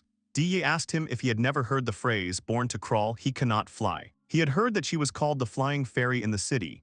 Axel asked her if there was no flying skill. Marion laughed. She could soar in the air, but she wasn't good enough to fly freely. But even if you master these skills well, they will not save him from injury and falls. She saw Axel landing in front of the guild headquarters. He was literally falling, and it's scary. Basilia said her husband was used to falling. And Axel replied that he was glad that his body was still strong. The bag was also shockproof, so the contents were safe. Marion said it had nothing to do with the porter's profession, and his body didn't look human at all. But in any case, she congratulated him. She had nothing more to teach him, and she wanted to finish what she had started. Guys sitting together at a table in a mekitea. Axel thanks Marion and Kohaka. She notes that Marion was not only able to teach her, but also threw such a celebration about the completion of her studies. The table was sumptuously set. Marion was pouring drinks into glasses. Marion replied that they should be grateful to the great porter Axel Grant for his great contribution to their transportation industry. Marion continued by saying that Axel had helped her more than anyone. Besides, it had been a long time since she founded the Sagittarius Guild. Marion, with a slight blush on her face, added that it was a good toast. His bespectacled friend happily congratulated Axel and told him and his companion to eat well, because all the dishes in this restaurant are very tasty. Basilia happily thanked Marion Kohaku. She took the plate of treats in her hands. A sincere smile was visible on her face. Marion was holding an unknown scroll in her hand. She gave Axel a friendly look and informed him that this scroll was their gift to the young man. Marion added that this gift was in honor of his graduation and threw the scroll into Axel's hands. The young man thanked Marion for the gift and opened the scroll. Opening the scroll, Axel saw the welcome inscription, transportation as saving human time. The guy was slightly perplexed. He asked Marion why he needed it at all. Axel was looking at the scroll, and Basilia snuggled up to him and began to look at Marion's gift with interest. Axel's mentor replied that his scroll was advice on transportation. She got them from the god of professions when she founded the guild. Axel continued to look at the scroll. He noticed that this scroll was received from God and also informed his mentor that he did not really understand what was written here. Basilia was happily sitting next to the guy and eating the food set on the table. Marion decided to answer the young man briefly and said that wearing things is an opportunity to take care of other people's time. The sooner they deliver the order, the sooner the recipient will be able to use it. After hearing Marion's words, Axel seemed to understand what was going on. Marion got down to dinner and jokingly suggested that the guys ask God about it when he came down to earth. Marion brought a plate of goodies to Basilia. Marion remembered that God had once told her that a being who could fully understand what was written would be able to control even time and thought itself. Marion suggested that these word games be temporarily abandoned. She also added that knowledge is always important, and this manuscript, it turns out, has a very pleasant effect. The presence of a pleasant effect attracted Axel's attention. Marion easily turned the glass in her hand in response to Axel's interest. She informed him that if he read it, he would be able to instantly raise his level. But this only works once and only with porters. Her words greatly surprised the young man. He opened the scroll, and it said that if he could fulfill the carrier condition, he would be able to raise his level. Axel thanked Marion for giving him such a nice thing. The girl, slightly embarrassed, added that if Axel really liked the gift so much, then he should say thank you to Kohak. Kohaku replied that she did not deserve thanks, because she just wanted to help the young man improve his skills. Axel began to study the scroll. His X-Class 1 transport bag has improved. Marion was delighted by this improvement. She noticed that she had long wanted to start using the transport amount instead of this box. The young man also announced that now his transport bag has a new ability to transfer his past. Marion jumped up from her chair and asked the young man about his new ability. Axel replied that he did not understand what it meant to transfer his past. Marion looked at him in surprise. She strongly doubted the words spoken by the young men. The girl did not understand why Axel, having such a low level, could get something like this. Axel looked at the girls in surprise, who were in a state of confusion, and he asked them if everything was okay with his new ability. Marion expressed her uncertainty and clarified that it was all very strange. Axel asked the girl what exactly had confused her. Marion replied that only the best of the best high-level porters get this skill, and you can count such people on your fingers all over the world. She continued thoughtfully, saying that beginners can't get this kind of ability because this skill has only one effect. Axel continued to stare at the scroll thoughtfully. Axel realized that this skill gives him the opportunity to use abilities from his previous profession. He carries over some of Axel's abilities from his past. The young man assumed that the scroll was available because he already had a profession. Basilia said with satisfaction that her man meets all her expectations. She continued to eat her dinner, looking at the inscription on the scroll about his new ability to transfer his past. Axel thought about how to use such a skill. Miriam said that he can imagine the skills he had in the past by touching the transport bag. She also added that the number of these skills depends on the capacity of the bag. Axel confidently stood up and picked up his X1 transport bag. He decided to test his new skill in action. Axel looked at the ground floor of the restaurant with a bag in his hands. There were two big men standing below who were clearly going to start a fight. They looked at each other haughtily. Axel looked down at the ground floor of the restaurant with a calm expression on his face. He asked what kind of noise it was without a fight. Miriam watched the scene with interest. He replied that it was a local entertainment organized by the Ministry of Alcoholic Beverages. On the ground floor, there was a short, curly-haired man who was the host of this event. He informed them that those who were proud of their strength had come to their restaurant today. He asked the audience to welcome their contenders for the show Dragon Dissection. The muscular man on the right was Thompson, a professional warrior wielding a battle axe. And to his left was his equally muscular, mustachioed husband Chris, who was a fourth-generation melee wizard and wielded a long sword. Both applicants turned their gaze to the side and rushed away with wild zeal. Chris and Thompson were determined, and their faces were full of commitment. Both contenders simultaneously struck an unknown pillar. After hitting the pole, the applicants' weapons broke, and the show participants themselves fell to the ground. The presenter gloatingly stated that the applicants had been defeated, and also added that the participation fee would be doubled due to the fact that they had broken their weapons. Chris and Thompson shouted at the same time that this was very unfair on the part of the organizer. The men who took part in the contest threw their money to the presenter. One of them stated that the blades of the ancient dragon did not leave a scratch on these scales. Axel, confused, doubted that this could be called entertainment. He also remembered that one of the men had mentioned the scales of a dragon and asked Miriam how the scales of an ancient dragon could be here. Miriam replied uncertainly to Axel that this fragment had been brought here since the time of the war with the Demon King. The large black pillar turned out to be the scales of an ancient dragon. Axel thought about what he heard from Miriam. After some thought, Axel said that there was definitely something inside the crystal. Miriam continued by saying that the ancient dragon was very strong, so much so that even the Demon King bowed down before him. Axel asked his mentor if there could be something so dangerous here. Miriam replied that initially it was just a bar, but one day a fragment fell from the sky and almost killed the owner. The owner of the place was the same short presenter. At the moment when a fragment of scales fell on him and pierced the floor and ceiling of his establishment, he was very scared and confused about what had happened. Miriam added that because of this march, a lot of problems also fell on the head of the owner of the bar. Axel was looking at the scales of an ancient dragon. He asked Miriam if they had tried to remove it. The girl replied to the young man that they had tried to do this many times, but besides the fact that the fragment itself was deep in the ground, there was another reason. It seems to her that the magic of position retention has also been applied to him. She drew the young man's attention to the magic circle on the floor near the shard. Miriam clarified that since the scales of the ancient dragon are heavy and durable, it is necessary to use retention magic so that it does not completely go underground. Axel assumed that the entire floor of this establishment was one big magic circle. Miriam replied that in the end, no one could remove it from here, and hiring a magician capable of destroying the shard would be too expensive. There was a sign behind the participant saying that the fee for one attempt was 500 gordo. If the participant broke the weapon, he would pay a fine of 500 gordo, and anyone who could harm the obelisk would be paid 1,000 gordo. Axel noticed that such entertainment appeared as a measure to combat this scale. The young man said that it was quite interesting and said that he should try it too. Miriam asked Axel uncertainly. Axel headed towards the obelisk. Miriam asked the young man if he had been a warrior before. Axel gave a positive response and added that he would try to apply his fighting skills. Miriam's eyes filled with admiration. She timidly wished for Axel. As a result, Miriam, Basilia, and Kohaku wished good luck to the young man. Kohaku timidly asked the guy to be careful. Axel landed on the first floor and told the host that he also wanted to participate. The owner of the bar clarified whether the young man is the flying porter. The presenter replied that he certainly didn't mind, but he didn't want to upset so many promising newcomers. Axel smiled and thanked her for her concern. He replied to the organizer that everything would be fine because he was ready for any result.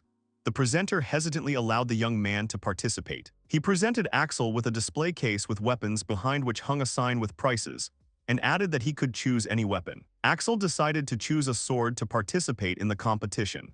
The host attracted the attention of the people present in the restaurant and announced the next candidate. He introduced Axel as a dark horse and clarified his nickname, the Flying Porter. The people in the audience started to be surprised by the guy's presence in this competition. They cheered him on. At this time, Axel was calmly examining the sword. Axel touched the bag. All he had to do was imagine the image of the skill he was using. To begin with, he decided to try something simple. Axel rushed forward and used the Dragon Knight style.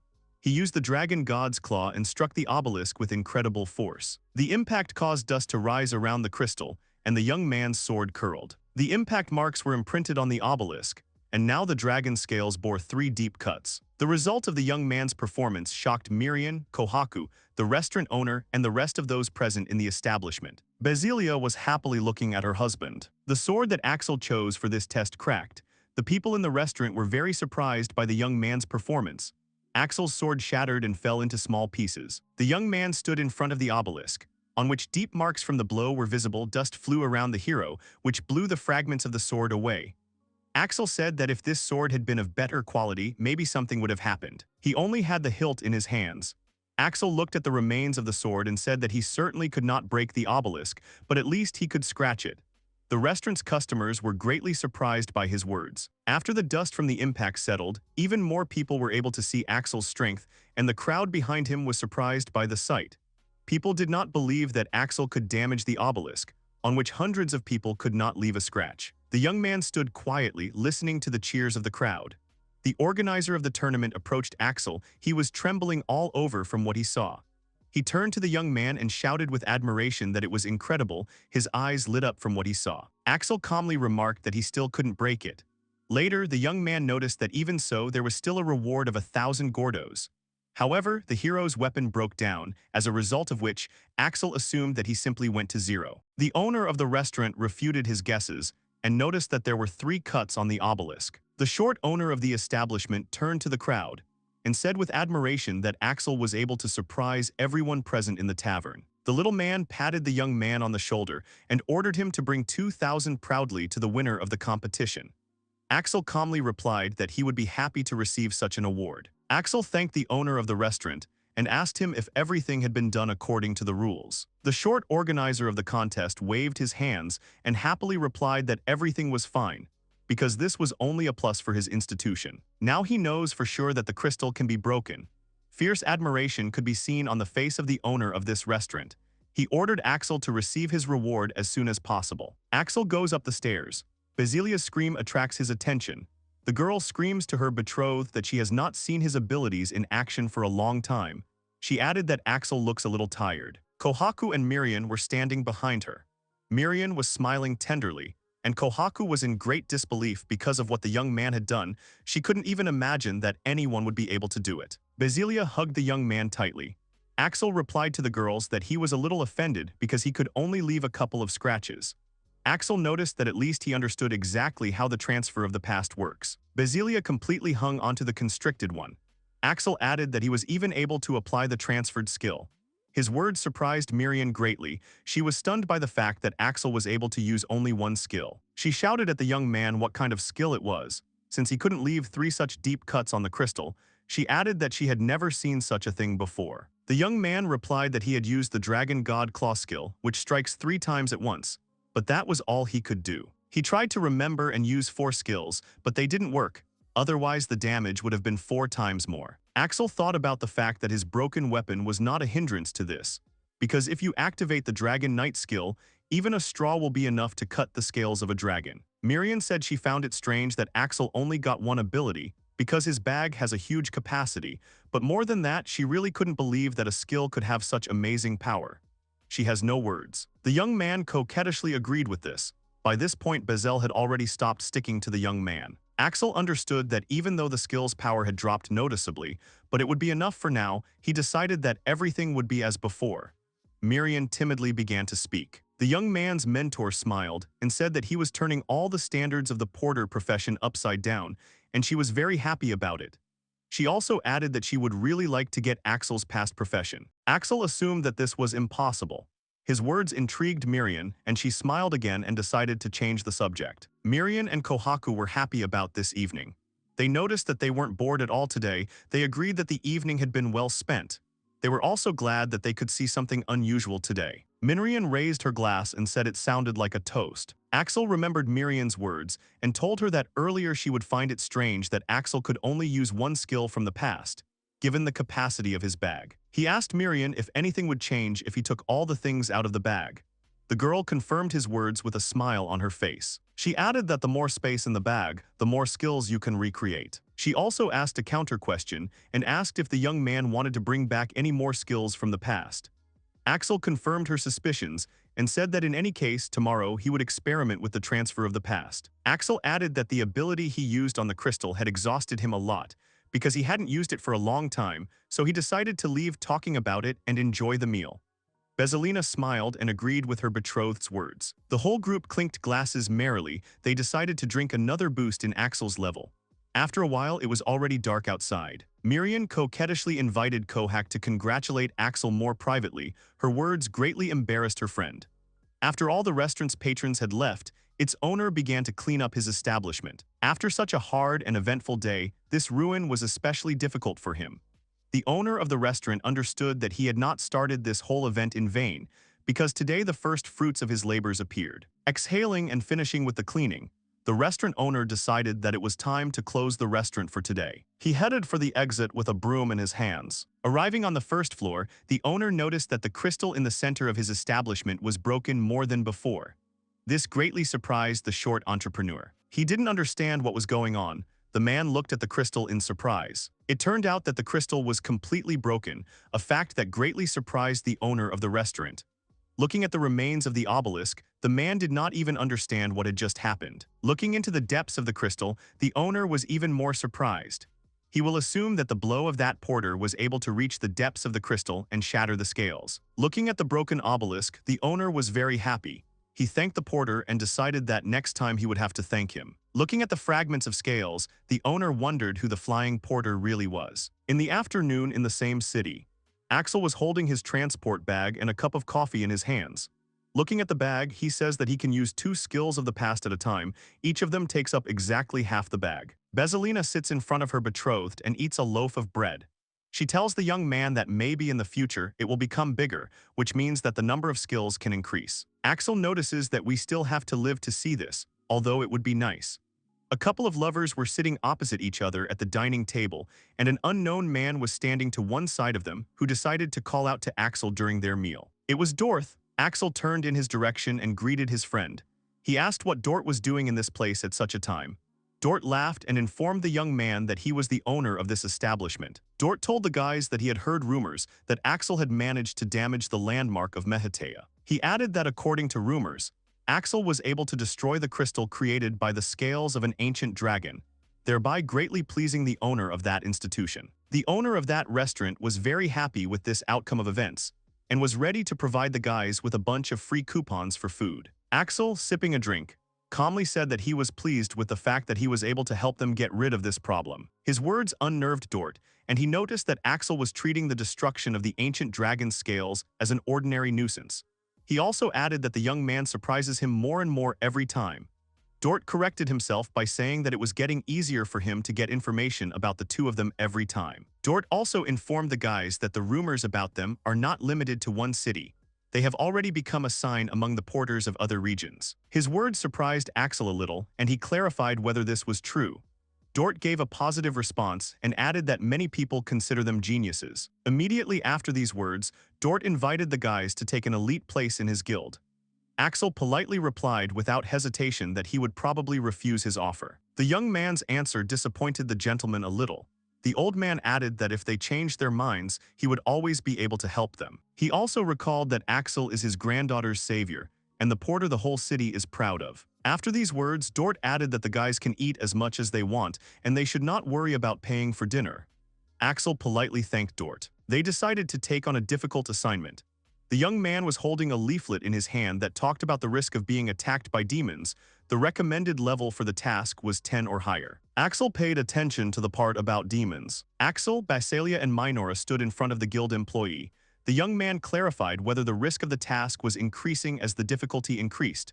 Minora confirmed his words. Minora added that the location of this city is primarily affected. If you leave the protected urban area, the probability of encountering demons will greatly increase. Axel remembered that the City of Stars was located on the border with the primeval forest, in an undeveloped territory. Minora confirmed his words and added that there are also enough tasks in the city, but working outside the city walls is a little different. She also said that it was especially noticeable at the difficulty level. She pointed to the notice on the board and decided to give the young man a good example. As an example, the girl gave 2 tasks.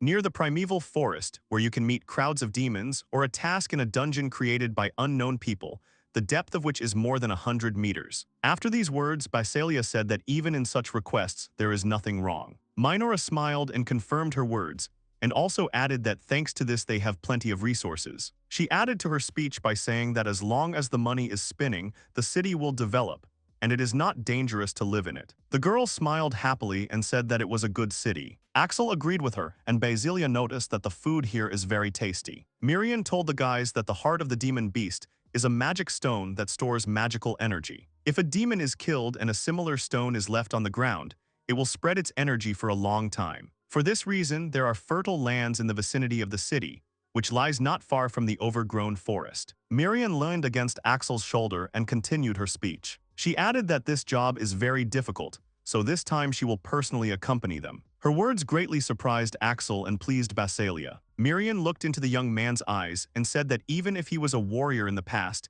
he definitely had no experience in cargo delivery battles. The girl looked at the hero with a slight blush on her face. Axel hesitantly confirmed the girl's words. He noticed that since he became a porter, he had never had to fight with anyone during the delivery. Miriam looked at the young man cheerfully and repeated that that was why she decided to go with them. Axel asked the girl if she really wanted it that way, because she probably had a lot to do. Miriam answered positively without a drop of doubt, and added that she is a high-class porter for a reason. Miriam told the guys that the destination is not that far away, but the back is difficult. Axel didn't mind her company. The girls ducked and got ready and decided to show the guys some kind of trick. She informed her friends that she needed to show her skills to newbies, and immediately after that she disappeared. Her disappearance greatly surprised the guys. Basilia turned her head in search of her friend, and suddenly Marian's hands appeared behind her. Marian suddenly grabbed the girl's chest, which greatly embarrassed her. Basilia turned towards Axel in embarrassment, but he replied that he had not done anything. Basilia began to spin around in search of Marian even more actively. Suddenly, Basilia felt something was amiss again. This time Marian's hands tried to pull off the girl's underwear. Such an unexpected move embarrassed Basilia very much. Minora read out her companion's pelvis, and Axel watched the whole process with mild interest. The young man assumed that it was a skill about invisibility. Immediately after the hero's words, Minora appeared behind him. Minora informed the guys that this skill was called unstoppability, and after Axel turned his head, Minora's trail was already gone. While this skill is active, no one is able to detect the user. This way, you can run through a crowd of monsters without straining and even move things. Telling all this, the girl remembered how she ran through the crowd of minotaurs unnoticed. This whole story happened some time ago, when Marian had a lot of free time and therefore, she often visited dangerous places. At that time, she usually delivered parcels to the nearest dungeon. Kohaku often helped her with her assignments. In the past, they even received a mission to rescue adventurers from trouble. After delivering the weapons and provisions, Marian received a lot of thanks. Listening to Marian's speech, Basalia is surprised at how good this skill is. The girl turns towards her husband and asks him if he would like to get the same skill. Axel replied to his betrothed that it would be nice to have such a skill. After his words, Basalia gave an example of the actions that a young man could perform with this skill. For example, peeping at her in the bathroom and sneaking into her room and doing whatever you want. She said all this in a rather vulgar context, to which the young man gave a negative answer. Axel turned towards Marian and told her that she was working very hard, besides she was tinkering with a newcomer like him.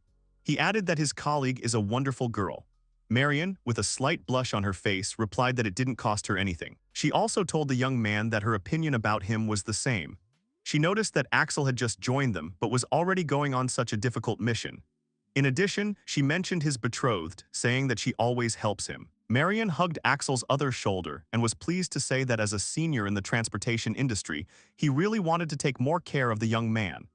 Basilia shared her words with trepidation. Basilia coquettishly said that now Axel no longer needed to take care of her, because her level was much higher, and now she wanted to support him and help him in everything. Axel exhaled and informed the girls that they had become just like sisters and even thought exactly the same way. Marion smiled and asked the young man if he had decided on what task they would go on. Axel unfolded the task scroll and notified the girls that he had chosen it. In it, you just need to deliver the package to the laboratory and still very close to the city. According to the task, they needed to deliver special equipment to the Monster Research Laboratory. The difficulty of this task was 12. Axel noticed that such a task is great for a beginner like him. Marion noticed that this task didn't sound difficult, but his level is 12, which means it definitely won't be an easy ride for them. The group went towards the exit. In front of him, Marion said that she would always help Axel and invited them all to give their best. Visalia agreed with her friend's words. After a while, the boys had already left the city and were walking along a path through fertile fields. Visalia turned to her husband and told him that unlike the road to the City of Wind, she could already smell the demons here. Marion replied that they were not far from the city, and besides, these fields were being cultivated, so there were practically no demons here. Marion drew the children's attention to a white building in the distance. She informed them that this was the laboratory for the study of demonic beasts. Axel assumed that the laboratory would be surrounded by them. Marion replied that most likely the young man's fears were true. In addition, she noticed that the laboratory area was infested with gray demonic dogs, who are proficient in very powerful ice magic. This makes them one of the most dangerous animals in the primeval forest. Axel asked Marion if the lab had any problems with them. The girl replied uncertainly that she did not know. She added that if they had gathered so many demons in one place, then they should have contacted them earlier. At that time, the guys were already in the forest. On the way to the lab, Marion froze in place. Axel turned in her direction and asked if she was okay. Marion was looking out the lab window. She questioned how she could do her job dealing with such monsters. At this time, the guild director was fearfully watching the pack of monsters outside the walls of the building. The laboratory staff were shaking in fear as they watched the wolves outside. They understood that it was only a matter of time before the demonic dogs broke through. One of the employees informed the others that she had urgently called for help this morning. The guild director saw the hero's company through the window. The director was very happy to see them. Axel confidently stood in front of the army of wolves, holding his transport bag with one hand. The guild staff were surprised by how quickly the adventurers came to their aid. The young man and the company calmly watched the monsters. The young man noticed something amiss while looking at one of the wolves. One of the monsters used the ice magic spell, Ice Spear. Looking at the monster using magic, Marion noticed that each such spear could pierce through a person. The monster's spell was directed towards the guys. A huge number of spears quickly flew towards the guys. The guild staff watched in fear. This turn of events did not leave Marion aside. She fearfully rushed to the young man's aid. Marion wanted to push the hero away from the mines, but Axel blocked the girl's path with his hand and asked her not to worry. He was holding his transport bag in his hand. The hero's determination greatly surprised Marion. As soon as the icicles approached the guys, Axel used some kind of skill of his own. Immediately after that, all the icicles disappeared, which greatly surprised the wolves. Axel himself was very happy that his plan had succeeded. The young man grinned and released a spell towards the wolves, saying that now it was his turn. Powerful magic headed towards the monsters, which terrified the latter. The gray demonic wolves were amazed by their own ice mine magic. Marion watched in fascination as she lay on the ground. The wolves that were previously standing in front of them were pierced by icicles, and magic crystals fell out of them. The monsters, which were not hit by the young man's attack, rushed away from the battlefield in fear. Seeing the fleeing wolves, the hero finished off the remaining monsters with the same spell. A giant ice block formed in front of the laboratory. Axel looked at his companion lying on the ground and invited her to get back to work. Minora began to slowly get up from the ground. She was still in shock from what was happening. She asked Axel why he was acting as if nothing had happened. Axel watched the girl with a slight smile on his face. The young man began to help the girl get up. She very emphatically noticed that ordinary porters were not even able to keep track of these spears. She also tried to go into hiding. Marion asked the young man in surprise how he did it. Getting up from the ground with the help of Axel, the girl said that she had never seen such attacks with the help of a transport bag in her life. She asked admiringly how he managed to deflect the spear with his bag. Her words put the young man in a stupor. He clarified with the girl that this was the easiest and safest option. Miriam shyly clung to Axel's chest. She noticed that the hero didn't even have to use weapons or waste mana. The girl added in embarrassment that an ordinary porter would not have been able to guess such a thing. Marion and Axel looked at the block of ice, and the girl noticed that the young man had repelled the attack for such a long distance. She still did not let the young man out of her arms. After that, she snuggled up to the young man again and said with relief that he had coped in this battle. The young man smiled and replied that actually he just has a few throwing skills. He asked Miriam not to make him blush. Visalia stood to the side. He was embarrassed and slightly offended by what her colleagues were doing. The hero's betrothed also clung to Axel. They, together with Marion, hugged the young man tightly. With a tired expression on his face, Axel asked the girls not to hug him so tightly. Visalia held the young man's hand in embarrassment. Axel repeated that he had previously had experience throwing weapons and everything like that. He also added that the girls shouldn't have worried. The companions released the young man and looked at the block of ice again. Marion noticed that it was the first time he had seen Axel in battle. The girl added that now she understands why Kaufman is interested in him. Marion smiled sweetly and said that it happens every time. She also added that the young man never ceases to amaze her. Axel listened to his girlfriend's words with a smile. He realized that it was repeated every time. The hero remembered a confused, unknown girl and the fact that he had often heard such words before. Axel came to his senses and looked at Marion. He told the girls that it was time for them to move on, because the meeting with the dogs had delayed their company. He turned his gaze to the bag and suggested that Marion finish quickly. After a while, the hero and the company were standing near the tree. Axel added that those monsters might come back, so they should hurry up. Marion hesitantly agreed with his words and suggested that they go on. The girl smiled and noticed that despite the high level of difficulty of the task, and the fact that he had to face such a difficulty as a pack of demonic beasts, he coped without relying on her at all. Marion was once again convinced that the young man was simply incredible. The guys were standing in front of the laboratory. Before entering the building, Marion addressed the young man. Marion said that she would temporarily leave the young man and look around the area just in case.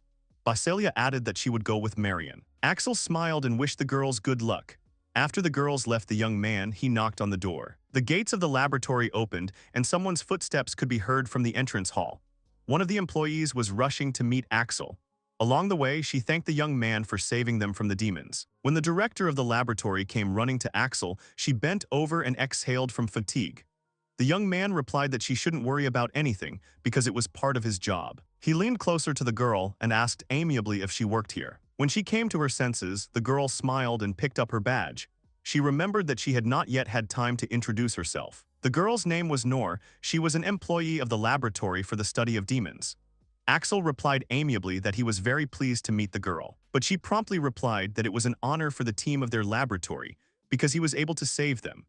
Remembering the young man's last fight, she notifies the hero that the entire laboratory staff watched how he was able to reflect the magic of the demonic dog. At the moment of the battle, the entire character was mesmerized by the sight of Axel in battle. The young man asked Noor where these animals came from, but she replied, confused, that they were still investigating the details of the incident. The girl assumed that someone or something had forced them to leave the primeval forest as soon as possible and come here. Recalling the past situation, the girl says that she and her colleagues had to urgently hide in the building from the angry wolves. After closing the doors against the monsters, the girl notices that for the first time there were so many of them that they could safely break inside. She also says that if the young man had not come, none of them would have survived, because even in the era of the Demon Lord, nothing like this happened. But she decided to return to the present time and added that as for their version, something terrible happened in the primeval forest where these monsters live.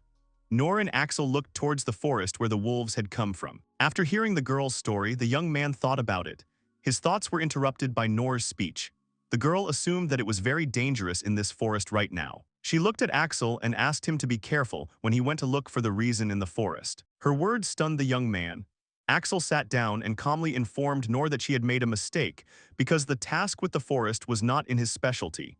But she enthusiastically noticed that the young man was very strong. After that, she asked even more enthusiastically if anyone else would join the task. Noor also clarified that the young man arrived at the scene very quickly. Axel, with a puzzled face, decided to laugh it off and asked the girl if the search tasks were delicious. After that, the young man reached into his transport bag. He told Noor that he did not recall anything like this in the conditions of the assignment. But I was surprised by Axel's response. She found it strange because the request should have an emergency status. The guy took out a flyer with a task from his bag. After the girl's words, Noor and Axel looked at each other in disbelief. But I awkwardly asked Axel if he was one of those special fighters who work with extremely difficult tasks. Axel calmly replied that it was a stupid guess, because he is an ordinary porter. His words were able to surprise the girl very much. But she pulled away and said that it just couldn't be, and timidly asked Axel if he was joking now. Axel continued rummaging through his transport bag. He gave the girl a negative answer and repeated that he was simply instructed to deliver the package to this laboratory. After these words, Axel took out a large number of boxes for the laboratory from his bag. The young man presented the delivered parcel to the employee and asked her to sign the receipt document. The sight of the boxes and crate lying in front of Noor shocked the girl. Axel asked her to sign the delivery box, but the laboratory employee was completely perplexed. Not a drop of life could be seen in her eyes. At first, Noor thought about it, then realized the whole situation, and then reacted with great surprise and admiration to the package. The girl asked to go back away from the young man. Noor asked Axel if he was a porter from the Sagittarius Guild. The young man raised his transport bag higher and pointed at it with his finger. A slight bewilderment could be seen on his face. He repeated to Noor once again that he was just an ordinary porter. His words shocked the guild employee. She didn't understand how a simple porter could handle a horde of demonic beasts. Minora confirmed her words. Axel asked the companions if everything was all right with the surroundings of the laboratory.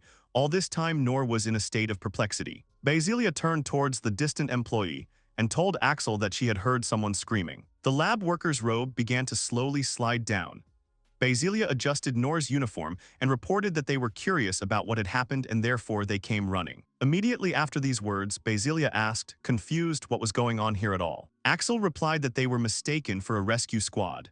Minora went up to Noor and told her that they were in a bit of a hurry, so she better get over it quickly. The confused guild employee replied that everything was fine now. Noor stole behind Minora's back and added that even if Marion was here, then Axel really was the carrier of the Sagittarius. Minora looked at the embarrassed employee with a smile, but she added that it's very hard to believe if you remember the footage of that battle. Axel smiled and calmly replied that it was possible. Immediately after that, he asked the laboratory employee if everything was in order with their packages. She quickly examined the delivered cargo and replied confusedly that everything was fine with them because nothing was damaged or lost. But she was holding a delivery contract and a pen in order to sign it. She happily thanked the guys for their help. An employee of the laboratory awkwardly approached Marion and shyly asked her friend if Axel was a new member of her guild. Marion cheerfully replied that Noor's guesses were correct.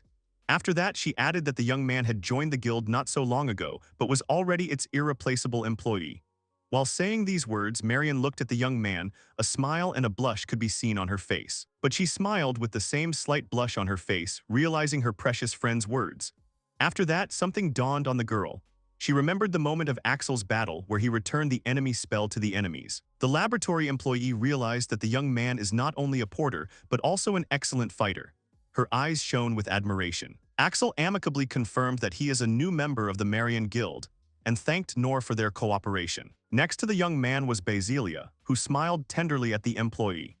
After his words, Axel decided to immediately notice that in his case, even if he was capable of fighting, it was just his secondary skill. The guys all started walking together in the same direction.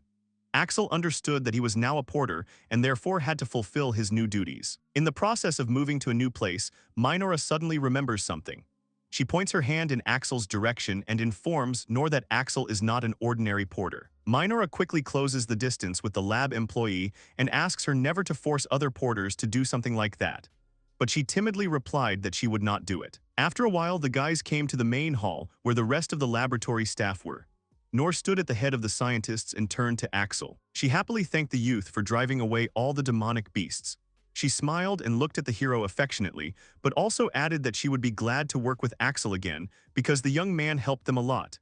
Axel and Basilia smiled and replied that they would also be happy to work with Noor again. The action takes place in Mekhitea. There is a table in the large, luxurious hall headed by Dort Kaufman.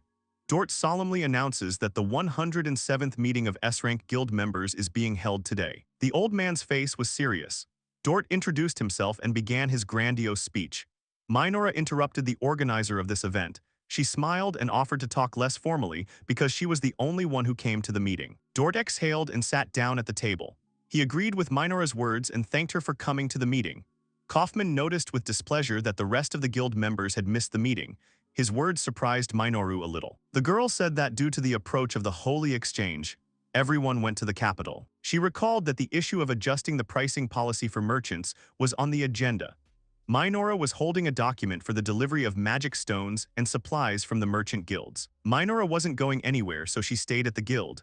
Kaufman informed the girl that he wanted to talk to her alone anyway.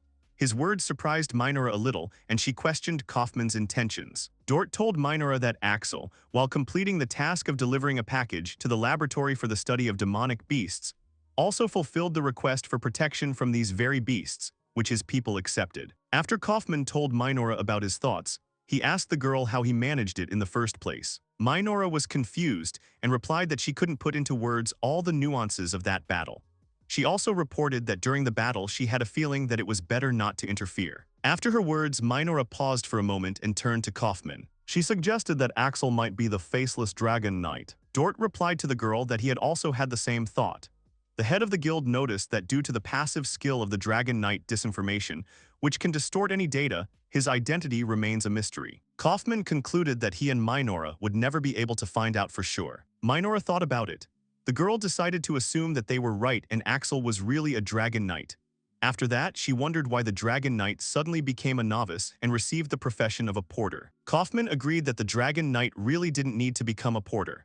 Kaufman wondered where Axel's combat abilities could come from. Minora smiled contentedly and told Dort that the couple would answer if they were asked directly. Kaufman panicked and said that he didn't really want to touch the sleeping dragon by the tail. His answer made Minora laugh, and she told Dort that she would contact him if she received any information. After that, there was a knock on the door of the hall.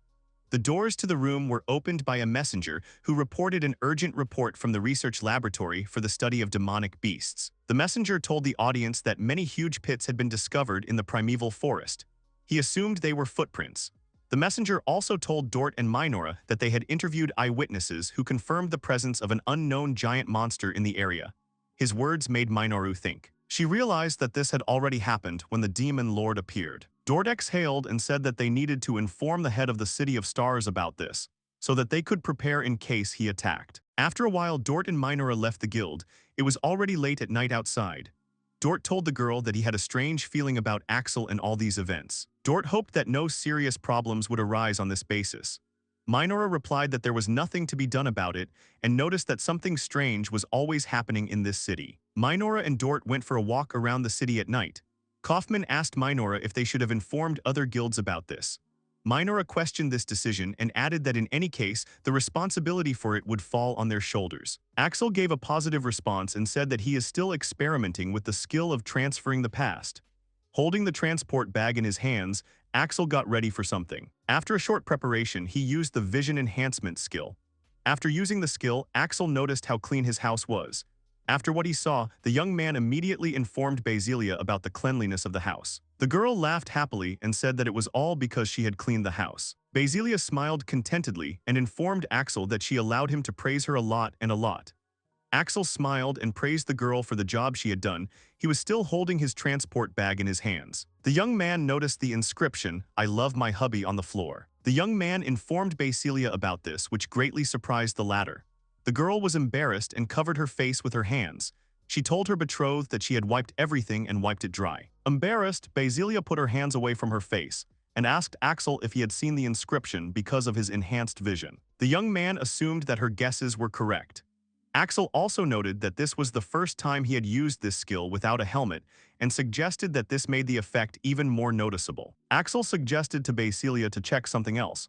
Basilia happily jumped up from the sofa and gave her consent. The couple went outside, a joyful Basilia walking in front, saying that it was just like the good old days. The girl turned into a huge dragon and asked if Axel Nov would be able to ride her. Basilia soared high into the air in the form of a dragon. Being high in the sky, she watched Axel's actions. The young man decided to use the skill Jump Boost. After using the skill, the guy jumped high into the sky, which greatly surprised the dragon. Axel jumped on Basilia's back and said that he could still keep up with her. The dragon rubbed its muzzle against Axel's face and was surprised to notice that Axel was able to jump so high the first time. After these words, Basilia resumed her human form and hugged the young man joyfully. Being completely naked, the girl cheerfully assumed that her betrothed had jumped even higher than before. Axel agreed with her suggestion. Axel smiled cheerfully and said that it had been a long time since then and he didn't even remember what it was like before. Basilia looked at the young man lovingly. Axel landed with a happy girl in his arms, which raised a lot of dust around him. He assumed that the helmet and armor were too heavy. Basilia hugged Axel tightly. The young man realized that they would not be able to stop there and suggested that the girls continue their experiments. The couple returned to their possessions. This time, Axel used the hearing enhancement skill. At that time, his girlfriend was rapidly running away somewhere. Basilia hid behind the wall and stealthily looked at the young man. The girl said very quietly that she loved her husband. After that, she came around the corner and asked if the young man had heard anything. Axel smiled and replied to the girl that she said the same thing that was written on the floor. His words confused the girl a lot. After applying the ability, Axel noticed that his hearing had increased, but his eyesight had weakened. The young man realized that he could no longer see the traces of that inscription on the floor. Axel picked up his transport bag again and assumed that his enhanced eyesight had disappeared when he used the hearing enhancement skill. In the end, the young man agreed that these were just experiments. Axel looked at Basilia and told her that he could use a maximum of 2 skills from the past at a time, but the effect of the old skill was cancelled. The guy began to inspect his transport bag. By this time, Basilia had already managed to close the distance between them. Axel looked in her direction and told her that now he needed to integrate the skills in a convenient order and think about how and when to switch between them. The girl listened to his words with satisfaction. Basilia hugged the young man tightly and told him contentedly that her hubby's skills were only getting better. Axel smiled and replied that she was still stronger than him. The young man hugged the girl with one hand and held his transport bag with the other. He noticed that he did not notice any enhancement of his skills. He found this feature interesting. After his remarks, Axel told Basilia that the eternal passive skill from the Dragon Helmet Master's helmet permanently reduces the effectiveness of all his skills. The young man put his head on the top of his betrothed's head and said that it would be better if he didn't think about it at all. His words surprised and upset the girl a little. Axel and Basilia left the building. On the entrance staircase, something caught the young man's attention. He turned his head to the side and asked his companion if she had heard anything. Basilia gave a negative answer. Axel assumed that it was because of his hearing enhancement skill. The guy and the girl decided to temporarily stop on the stairs. Standing on it in the middle of the night, Axel remembered that some demonic beasts make sounds that ordinary people cannot hear. Basilia noticed that the same thing happens with dragons. She added that the frequency of the sounds they make is higher than what ordinary people can hear. The young man confirmed her words. Axel also recalled that he had never heard such sounds when he was wearing his knight's helmet. Basilia joked dejectedly, asking if that helmet had cursed her husband. After her joke, she immediately snuggled up to Axel and reminded him that it was only thanks to this helmet that she met her husband. The girl cheerfully added that because of this, she doesn't want to talk badly about this helmet. Axel wearily replied that he would not reject this theory, because it could give him a very valuable experience. After these words, the guy turned towards Basilia, who was holding his transport bag. He suggested that the girl experiment a little more and go to bed. Basilia happily agreed to his suggestion. The girl happily declared that she would be with the young man until her very last breath. They continued to walk around the city at night. It's morning in the city. Axel looked out the window, half asleep. He was awakened by something strange happening in the city, and Basilia continued to sleep soundly on the bed. It all started as soon as Axel woke up. While walking around the city, the young man asked his companion if she thought it was too noisy in the city today. The girl hesitantly confirmed his words and added that it was a little annoying for her. A couple came to the guild. Once inside, Axel noticed Kaufman and greeted the old man amiably. Dort wished the young man good morning and said that he had arrived just in time. Minora looked at Axel and added that she had just received a request from Mr. Kaufman. Basilia and Axel moved on to the table where Dort and Minora were sitting. The girl informed him that it was the right time for his last test. Minora was holding a book in her hands in which the task condition was written. The condition stated that the employee needed to accompany an elite squad as support fighters to clear the primeval forest of giant demons. Minora added that this task has the highest level of difficulty currently available to Axel. The young man picked up a flyer with a task and asked the girl if he would become a full-fledged porter if he fulfilled this request. His companion was cheerfully looking at the assignment sheet. Axel hesitated and asked if it was too early for him to take on high-difficulty assignments. Minoru smiled gently and assured the guy that everything would be fine. In fact, the complexity of the delivery task depends on the danger of the destination. In other words, it increases depending on the required degree of combat training. Given Axel's abilities, there shouldn't be any problems even though this is a primeval forest, which causes very high risks. Minoru reassured the young man by informing the latter that Mr. Kaufman had thought of everything, so it would not be difficult to complete this task. Axel was holding a task sheet in his hands. He noticed the item about giant demons and suggested that this was why the city was so noisy.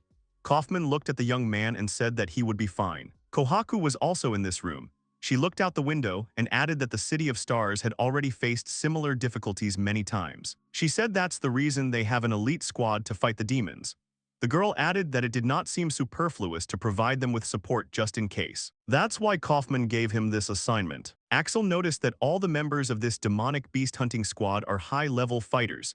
He was holding additional information about the assignment in his hands. It outlined the squad's composition: Paladin, Master Witch, Master Thief, Senior Monk, and Master Swordsman. Dort confirmed his words. The guild leader added that this squad has been constantly on the battlefield since the war with the Demon King. This squad is their elite. Minoru added that the difficulty level of the task is very high because the primeval forest was chosen as the destination. In fact, they received a difficult task that is quite easy to complete. After all the explanations, Minoru smiled and asked the young man, is he willing to take on this assignment? Axel continued to study the information given to him on paper. He agreed to the assignment and asked for permission to begin it. After hearing the positive response, Kamen and Minoru were greatly encouraged. Dort got up from his chair and thanked Axel for giving his consent. Dort and Axel shook hands. Axel and Basilia started to leave the hall. Minoru watched the boys go.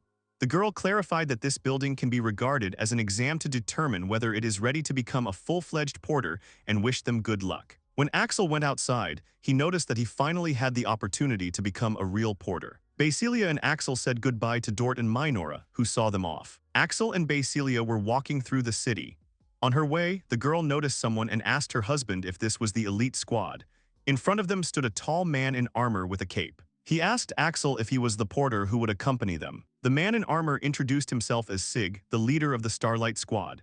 Sig looked quite formidable. He had no hair on his head and wore 2 large scars on his face. His class was Paladin. Zig's bald head sparkled. The man joked that in the heat of battle they could navigate by his beautiful hairstyle. Sig also introduced his colleagues, a girl in a big black hat, a boy in a hood, and a man in a strange outfit. Axel smiled and told Sig that he was very pleased to meet them. The young man introduced his companion Basilia. The girl smiled and greeted the squad. Sig smiled broadly and informed the young man about what the head had said about them. He replied that he was also glad to meet Axel, the flying porter. Sig remembered that he had seen Axel on duty once before. Then the appearance of the young man greatly surprised the paladin. Sig noted that, given his approach and the merits that the head of state spoke about, it's strange that Axel is still a beginner. He assumed that Axel was a master porter. Sig added that looking at his bag, it seems even more incredible. Axel picked up his duffel bag and asked Sig if he was worried that the newbie wouldn't be able to handle the job ahead. Sig gave a negative answer. Sig smiled broadly again and said that almost everyone who lives in this city knows about the two of them. A crowd of onlookers formed around the squad, staring at the heroes in fascination. Axel smiled and suggested that their reputation had long been ahead of them. The young man noticed that it would not hurt for them to receive such requests more often instead of training. Basilia smiled contentedly. Axel thanked Sig once again and said that he was looking forward to working with them. The girl in the hat asked the newcomers not to worry and assured them that they would definitely protect them. The guy in the hood waved at them and cheerfully asked the guys to feel safe, as if they were sailing on the Titanic. In response, Basilia waved to a friendly friend, and Axel smiled slightly and noticed that there was a very pleasant atmosphere in the group. The young man drew attention to the mountain of supplies and clarified with Sig that all they had to do was save supplies in case of need. They shook hands and set off. After leaving the city, the squad immediately ran into a crowd of goblins. Sig exhaled and said they'd have to work a little bit. Paladin rushed into battle and hit several goblins with one blow. He added that they would quickly deal with the monsters. Axel watched the actions of his colleagues. He started collecting monster magic stones and in the process mentioned that he had heard from Old Man Dort that Stralite had participated in the war with the Demon King. While putting the stones in a bag, he asked the guys if he had fought on the front line. The boy in the hood gave a negative answer while slashing goblins. and added that nevertheless they had seen many different monsters. The guy noticed that they also saw the same monster people who fought with them. His words were confirmed by Sig standing next to them. Sig supplemented the boy's story and said that the heroes on the battlefield were amazing. Each of them could single-handedly destroy crowds of opponents. Sig said that it still makes him shudder from these memories, especially remembering several members of these very heroes. They were monsters killing monsters. The guy in the hood noticed that they were some kind of support group. Sig exhaled and said that he too would like to become a hero. After a while walking through the forest, Zig said that he was very hungry because of the long journey. He asked Axel if he had anything to eat. The young man gave a positive answer. Axel started taking something out of his bag. He remembered that there were some light snacks in the supplies. Basilia was mesmerized waiting for her betrothed to take out the supplies. He took out delicious sandwiches from Mexico City from his transport bag. The elite squad fairly crowded around the porter. Sieg thanked the young man and recalled what he had heard about some herbs that were added to their dishes in Mexico, which made them very useful. Sig took out a leaflet and looked at it. The man recalled that he was one of those who investigated the reason why the scales of the ancient dragon flew away to Mexico. Axel was greatly surprised by his words. The young man clarified with Sieg that there really was such a study. Basilia was happily eating her sandwiches. Sieg confirmed his words and added that because they were weakly involved in the war with the Demon King, they didn't know much. The guy in the hood clarified that this dragon had never flown up to the Star City. His words were able to bring Sieg into a stupor. The man replied that they had only been told that he had flown wounded near the city and had shed his scales in a deplorable state. Axel listened attentively to Sieg. The young man noticed that this was done to lighten the body and reduce energy consumption. After that, he asked the squad if they had ever fought this dragon during the war with the Demon King. Hearing Axel's question, Sieg laughed and replied that they would not have had a chance against the ancient dragon. Sieg added that he had seen him on the battlefield once and that he still needed to look for monsters stronger than him. After these words, the paladin fell silent. The lady in the hat asked Sig why he wasn't saying anything and noticed that Sig was sweating so much from fear that his bald spot lit up. Zig replied confusedly that it was because the dragon was really scary. After all, a wounded dragon begins to absorb magical energy and recover, and from this their strength is not only restored but also grows. He added that back then he had no choice but to run, but now he is strong enough to hurt him. Immediately after this conversation, the lady in the hat became alert and picked up her staff. She said it wasn't important and they should deal with it later because they had guests now. A group of demonic wolves appeared in front of the squad. Sieg said that it was very rare and drew attention to the crowd of demonic wolves directly ahead. Axel looked at the wolves and asked Sieg if these kids were that rare. Sieg replied that these creatures usually sit in the depths of the primeval forest, but it seems that stronger demons push them back to the city itself. Sig and the lady in the hat watched their opponents warily. Sieg began to take out a long, thin-bladed sword from his belt. He added that they are looking for people to profit from something, but due to the fact that the city is too well protected, they have to wander in its vicinity. Nowadays, their main diet is the same adventurers as their squad. Sieg held out his sword in front of him and said that this was an easy enemy, but the guys should not relax. He was pretty serious. Taking a firmer grip on the sword, Sig asked Axel to cover him from behind. The bald paladin turned to his squad and rhetorically asked if he was ready to face the gray demonic wolves. Sieg and his squad prepared to rush into battle. With a smile on his face, Sieg ordered the squad to attack. The girl in the hat took the staff in both hands and held it horizontally in front of her, and the air began to rise around her. The woman carefully looked at the wolves, holding her staff tightly. She conjured a fireball in front of her and directed it towards the gray demonic wolves. The ball hit the pack. The damage from the spell had a strong effect on the ground near the squad's opponents. In the blink of an eye, immediately after the lady in the hat's spell, Zig closed the distance with the dogs and delivered a crushing horizontal blow to one of them. The teamwork of the squad was able to surprise Axel a little. Basilia noticed that their squad was quite strong. Axel agreed with his betrothed's statement and looked at the lady in the hat. The young man started rummaging in his transport bag, saying that it was even kind of boring. At this time, the ground beneath the gray demonic dogs finally cracked, which shocked the monsters. One of the beasts looked at the resulting wreckage after the magic of the girl in the hat. Immediately after that, the wolf shifted his gaze upward. Zig was already rushing at him from above, ready to strike at the monster. Axel attracted the attention of the witch girl and threw her a mana recovery potion. The girl carefully caught the potion and thanked the porter for his help. Axel watched Sig's actions. A man in armor was preparing to deliver a sweeping blow to the monsters. Axel took his two-handed sword in his hand and asked Sig to take this blade as an additional weapon. At this time, the laughing paladin struck at the wolves. The gray demonic dogs were unhappy with Sieg's actions. Immediately after hitting the monsters, the paladin's sword shattered, which greatly surprised the man. The bald knight did not lose his head and struck the monsters a second blow with the sword he held in his other hand. Sieg was upset by the sword's breakage. He wondered why this sword turned out to be so fragile. Axel replied that this sword was designed for stabbing. After his words, one of the squad members, a modest boy in a hoodie, asked the young man to cover him so that he could help Sieg. Axel replied that he would follow the instructions of his colleague. The squad dealt with all the gray demonic dogs. Sieg happily announced that they had finished with the opponents, and now all they had to do was collect magic stones from the dead monsters and continue on their way. After these words, someone called out to Axel, in connection with which the young man turned in the direction of the shouter. Sieg awkwardly asked if this was exactly the first time they had performed such a task. Axel confirmed his words and asked Sieg if they had done their job well. Basilia and Axel were standing in front of the elite squad. Sieg gave the guys a positive response and happily added that they had done just fine. Sieg said admiringly that it was the best combat support their group had ever received. The girl in the hat noted admiringly that they always supported their actions in battle, coming to the rescue in time before they were completely exhausted.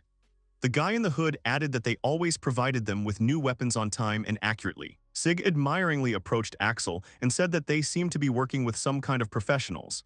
He asked the young man if it had anything to do with his previous job. Axel calmly replied that you could say that. The hero smiled and said that they had sometimes done such a job. The young man remembered the times when he needed to protect the brave heroes as a dragon knight. After that, he turned his gaze to a satisfied Basilia and remembered that she had a similar situation. The girl looked at the young man questioningly. Axel remembered how he had helped this cute dragon gain strength and experience for a while. Sieg said that he had no doubt that the head had made the right choice and ordered him to move on. The party went deeper into the forest, and on its way, Sieg noticed a severed tree. The squad leader approached the remains of the tree and informed the company that they had indeed been able to quickly find the demon by following these footprints, after which he drew the squad's attention to the indicated point. There was a giant monster in front of the guys. Axel asked Sieg if this individual was a giant troll. The bald paladin replied that they were usually twice as big. After hearing Sieg's reply, Axel continued to calmly observe the troll. The monster was carrying a piece of broken wood in his hand. Sieg added that trolls have very strong skin, and also drew the young man's attention to the fact that the monster's hands were stained with blood. Sieg was closely following the forest monster. He also added that according to the information in the request, he had already killed 3 squads. Axel turned his attention to the paladin. Sieg said that all they needed was the power to break through his tough skin. He added that the magic fist is capable of this. The troll viciously wandered through the forest without noticing the adventurers. Sieg noticed that even though his skin was very tough, it was weak against magical attacks. However, Sieg was not relaxed. His condition attracted the young man's attention. He added that all they needed here was one sudden blow. Sieg assumed that everything would end quickly if they attacked from ambush. After that, he added that if something went wrong, he would need the help of Axel and Basilia. Finally, Sieg told Axel that they should not get close to the troll, because he kills his victims with one blow, or at least they can drop all their belongings and escape. The men watched the troll's actions from the side. Sieg ordered the squad to aim straight at the chest, right at the heart. While they were attacking the forest monster from the front, he would bypass it from the rear and deal a fatal blow with magic. He also asked the guys to inspect the surroundings for reinforcements. Sieg grinned. He was determined to finish everything quickly. His team supported their commander. Sieg and the girl in the hat ran out from behind the troll. The troll quickly turned around and swung to strike at the guys. The paladin managed to block the troll's blow, and Sieg grinned and mockingly asked the monster if it had expected such a move. After the bald commander fended off the troll's blow, he commanded the girl in the hat to strike him with magic. The witch replied that she would carry out the commander's order and with a smile on her face conjured an ice spear, a high-level ice magic. Sieg dodged a spell flying at the monster and looked at his combat friend. The squad leader was confident that such an attack would definitely be able to finish off the troll. The girl's magic slammed into some armor under the troll's cape. This outcome greatly surprised the adventurers. Sieg looked at the monster's chest in disbelief and wondered what he had managed to cover his chest with. There was a dragon scale under the troll's cape. The troll screamed and hit the guys. The monster's punch was aimed at the enchantress in the hat, which greatly surprised her. The troll's attack almost reached the magician and crashed into the ground. The woman in the hat was thrown by the shock wave into a nearby tree. After the lady hit the oak tree, she fell to the ground. After the paladin's girlfriend suffered damage from the troll's attack, the commander furiously rushed to meet the monster.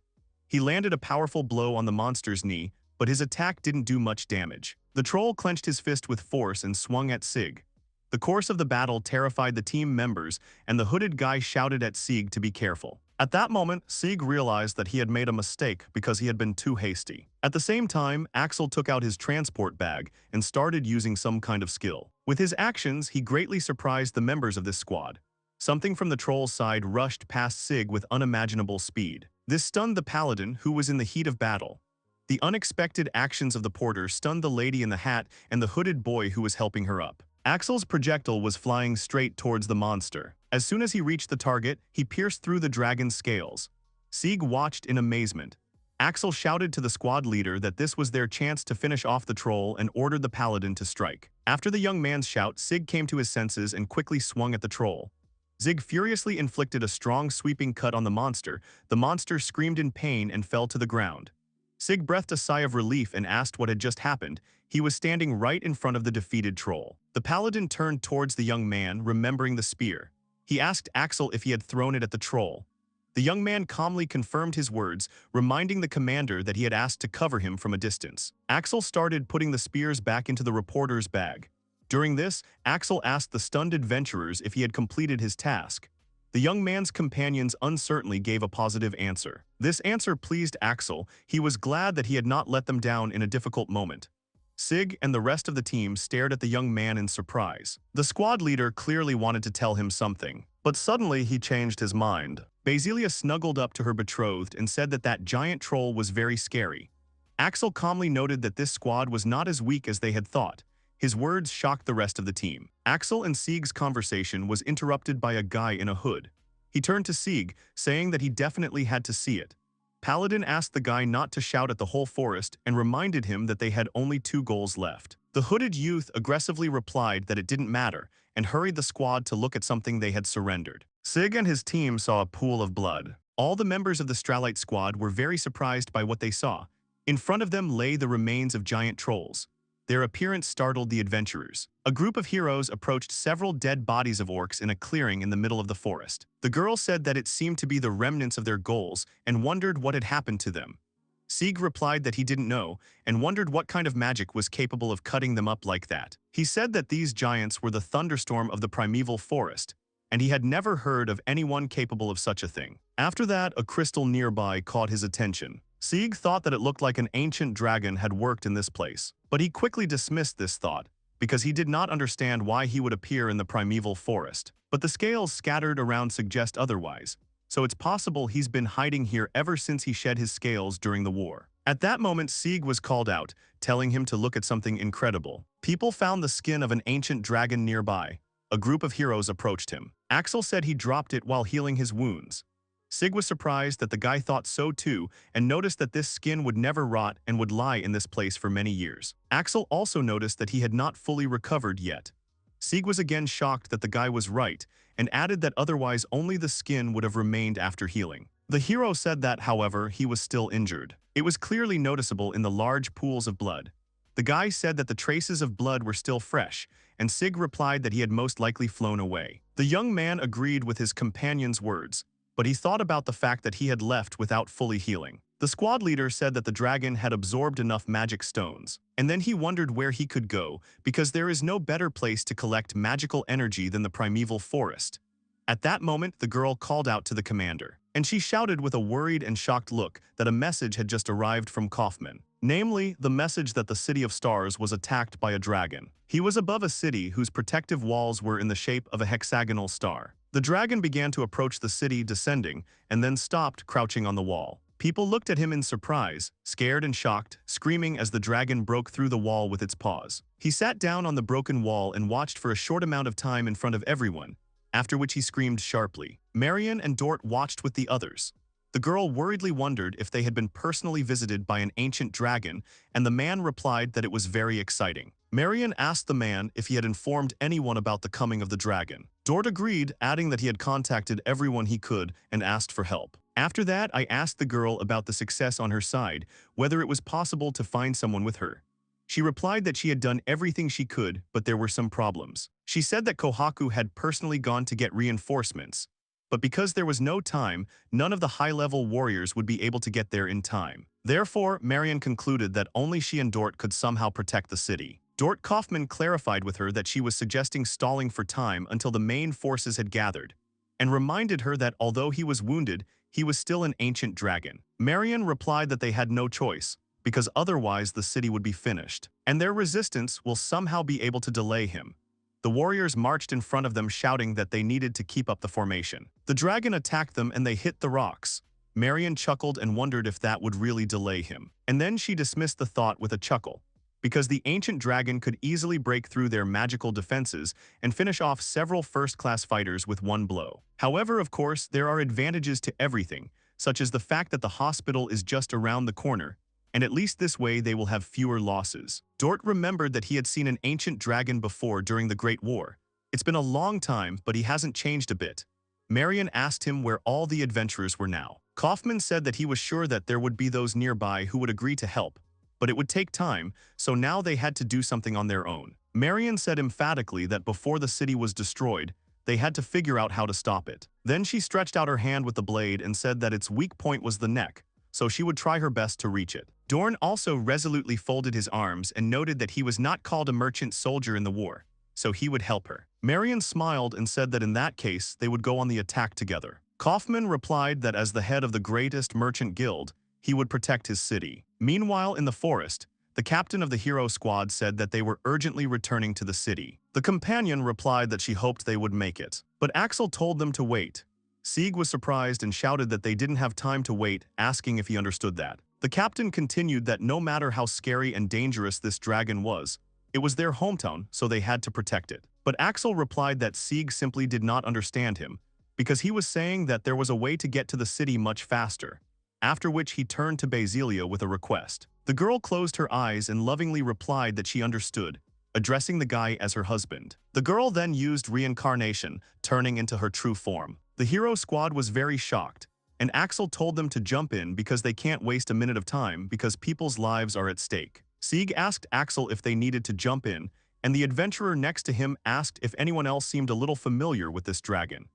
The girl shouted that this was the same dragon princess that the nameless dragon knight had tamed. Sieg was surprised and couldn't believe it. He asked Axel if he was the dragon knight. The guy agreed and dumped a bunch of papers out of his bag. Then he turned around and said that he had made room for them.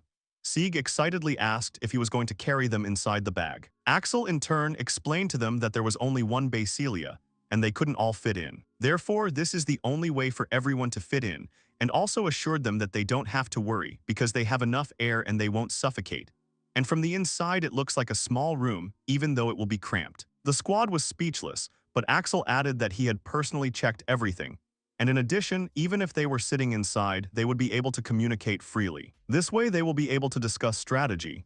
Sieg, perplexed, asked what strategy he had in mind. Axel explained that although this does not apply to the task, however, they are dealing with an ancient dragon, so they will have to postpone their main task of exterminating the demon and defeat it first. And for these purposes, they urgently need a plan. The dragon was rampaging through the City of Stars at this moment. Marion was injured and sat on the ground with a heavy panting, holding the wound with her hand. She turned around and said that this ancient dragon was huge, fast, and deadly. And it looks like death itself. The girl didn't know what to do, so her hands were shaking. She sat right in front of the screaming dragon and said it was too strong. It was a miracle to her that they hadn't died yet. She lowered her head down and closed her eyes. Marion knew that if they didn't do something, there would be no one to save. No residents, no guards. At that moment, a man flew next to the girl, crashing his back into the rocks. She turned around and looked at the rocks he had crashed into. From under them came a voice that called the girl. Then the man picked up the stone. It was Dorth Kaufman. He said he seemed to be the only one still fighting him. Marion was very glad that he was alive, even though he had broken his arm and a couple of ribs. Dort replied that the dragon had scratched him a little while he was trying to get to his neck. And as for his arm, he still had a second one. Then he turned to the girl, asking if she was alive. She fell to the ground and lay there. When he saw her condition, he offered to retreat, because they were not the last people in the city, so they should not die. Marion took up the land and said that since she was a representative of the Transportation Guild, she was obligated to do everything to protect this city. Then she started to get up, saying that she had to distract the dragon until reinforcements arrived. Standing up, she said that was why she just couldn't escape. Dort grinned and said that she was right and he would be with her until the very end. He said emphatically that he would protect his subordinates and clients. Marion readied her blade, and then she shouted that they should do their best, but at that moment someone shouted at them to stop. The ancient dragon began to approach them, and the girl was surprised that he was staring at them. Then turning her head, she noticed the injured people nearby. She excitedly shouted that he had already killed everyone and they had to stop him. Dort supported her, saying that there were wounded and civilians behind them. Meanwhile, the dragon began to scream, opening its mouth. Marion and Dort tensed, looking at him in fright. They jumped back, covering their heads with their hands, and the dragon flew up over the city of stars. After that, Marion crashed into a stone with her back, flying away from the flap of her wings, and began to think that nothing would work out between them, and she was a bad fighter. The girl was saddened that she couldn't do anything. She reached for her blade. The dragon continued to scream, and the girl, taking the blade, stood up and shouted resolutely that he would not devour her so easily. At that moment, the dragon arrow skill sounded, and the girl saw the guy who attacked the dragon. It was Axel who arrived on a dragon and used a skill. He landed on the ground nearby. After that, he said that he had successfully completed the task of the highest difficulty and returned safely. Dort and Marion were surprised and shouted the guy's name, and he took off his glasses with a smile after flying on a dragon and told them to move away. The ancient dragon continued to scream, and Axel said it was his turn to play with it. Axel ran up to Dort and Marion and grabbed the girl by the shoulders, checking her condition. Then he looked into his eyes and said that he was glad that he had made it, and it was good that they were still alive. Marion was surprised and flattered by the guy's words, looking into his eyes and not knowing what to say. Dort called out to Axel and asked why he was here. He was surprised because he had a mission in the primeval forest. He said he had brought a small gift and reached for his bag, pulling it out. Then he said that he was asking to get out of it.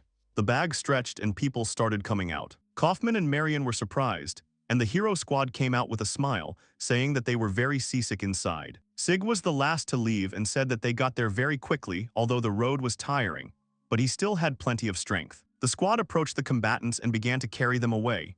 They protested, asking what they were doing. The adventurers explained that they were taking them to a safe place. Sieg said that along the way, they made a plan for their squad to help the wounded. While they decided to leave the dragon for Axel, the guy looked at the ancient dragon, and then I asked Basilia if she was ready.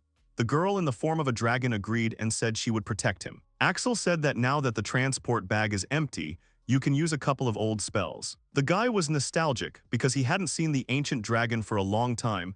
It brought back memories. Axel took out his sword and said that even though he had changed his profession, he would have to do the same thing. Apparently, their paths will never part, no matter what profession the guy chooses. All he needs to do is take advantage of his experience as a dragon knight and just do his job. He said that the dragon understood everything correctly, namely that he had come to put an end to his atrocities. After that, he pulled his sword arm back and shouted about the transfer of the past. The guy aims at the dragon and then uses the dragon god sword spell. Meanwhile, Zig's companion said that she was done with the regeneration field, so everything will be fine now. She addressed the wounded and said that they would instantly get back on their feet under the influence of this field. Sieg also said that they would go look for those who did not manage to evacuate in time and take them to a safe place. After that, he waved his hand and said that he would leave the rest to Mrs. Basilia.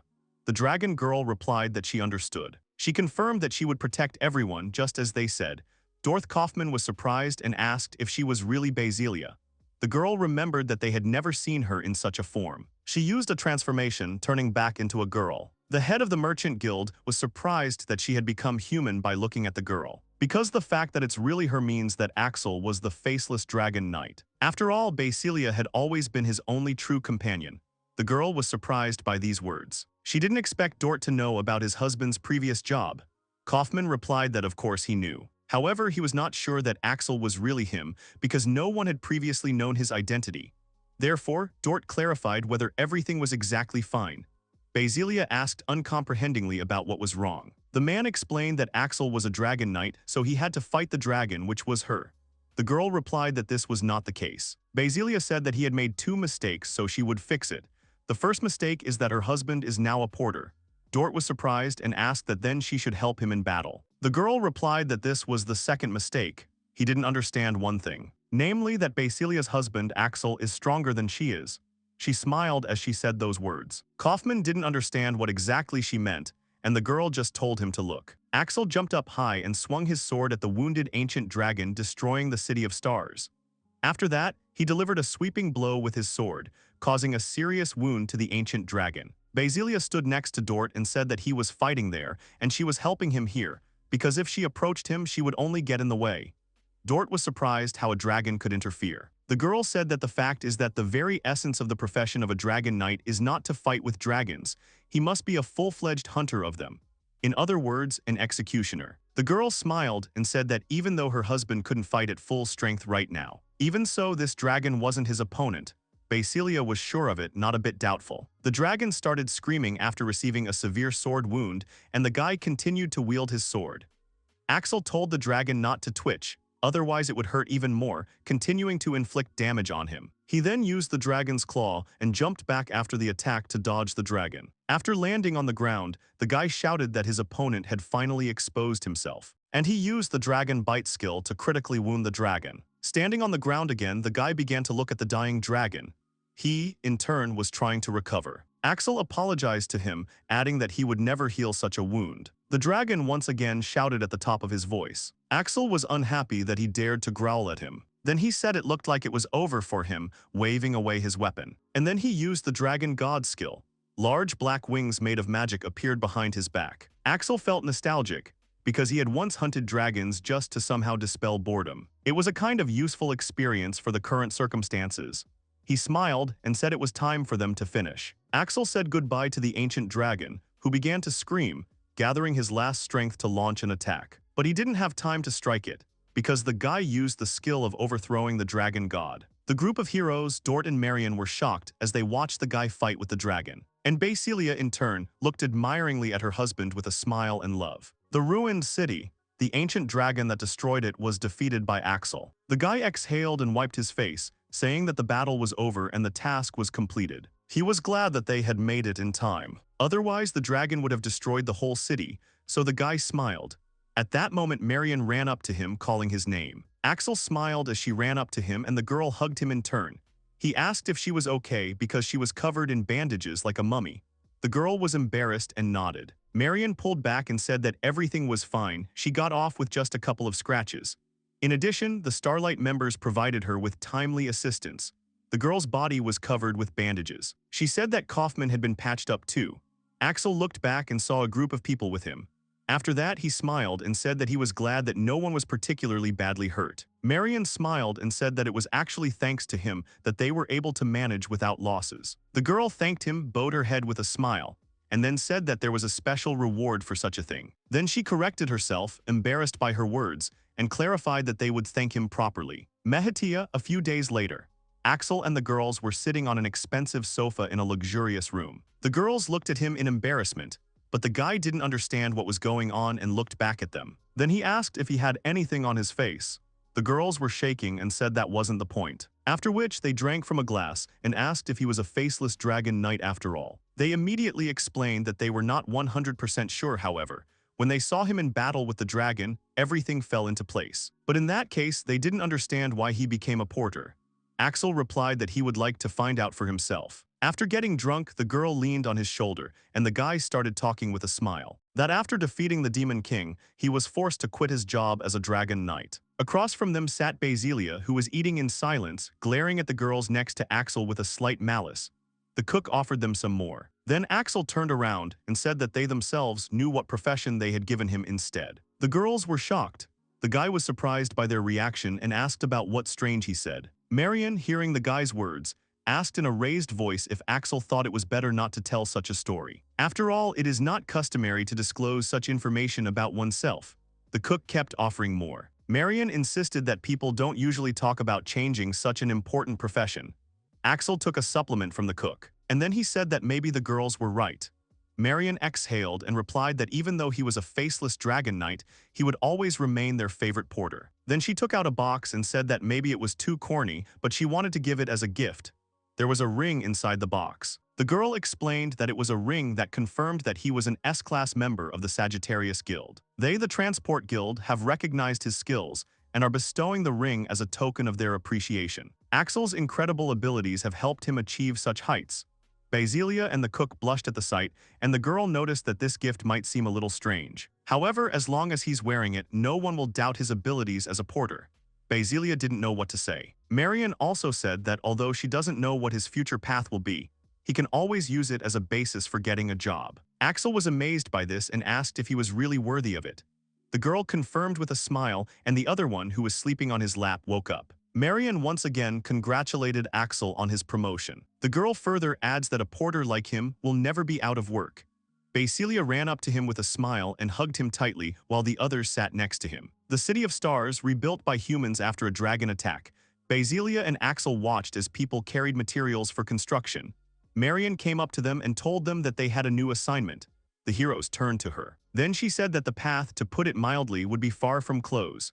They had to go to the City of Water to support the squad of fighters. Axel smiled and said that he just wanted to go there because he wants to taste the local seafood, as they say they are very tasty. The girl asked if he was going to come back as soon as he was done with this assignment. Axel didn't answer, but started checking his bag for food, money, and the Dragon Knight's weapons just in case. After confirming that everything was in place, he and Basilia smiled and said they were ready to leave. Dorth Kaufman said that Axel is a tough guy, so he will be fine. Next to him, Marion agreed with the man's words and said she would miss him.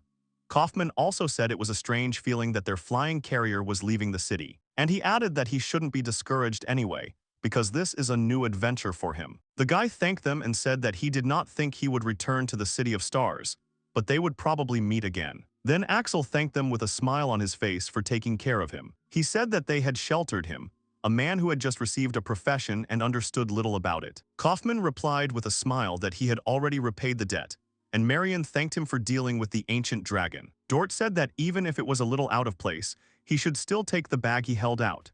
He said that it was the proceeds from the sale of the scales of an ancient dragon that he had defeated. Axel replied that it was not worth giving it to him because it was too much.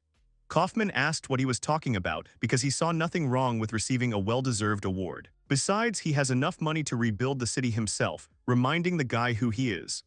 Although the battle had caused a lot of destruction, but thanks to the dragon's body, there was enough money for everything. In any case, Dort wants to give him a percentage of the sales, and if Axel doesn't mind, he can open an account with the Gemini Guild. Kaufman will transfer funds there. Axel replied that he did not know that Dort was doing such a thing, and he needed to think about this proposal. Kaufman replied that he understood and handed over the card to confirm his identity.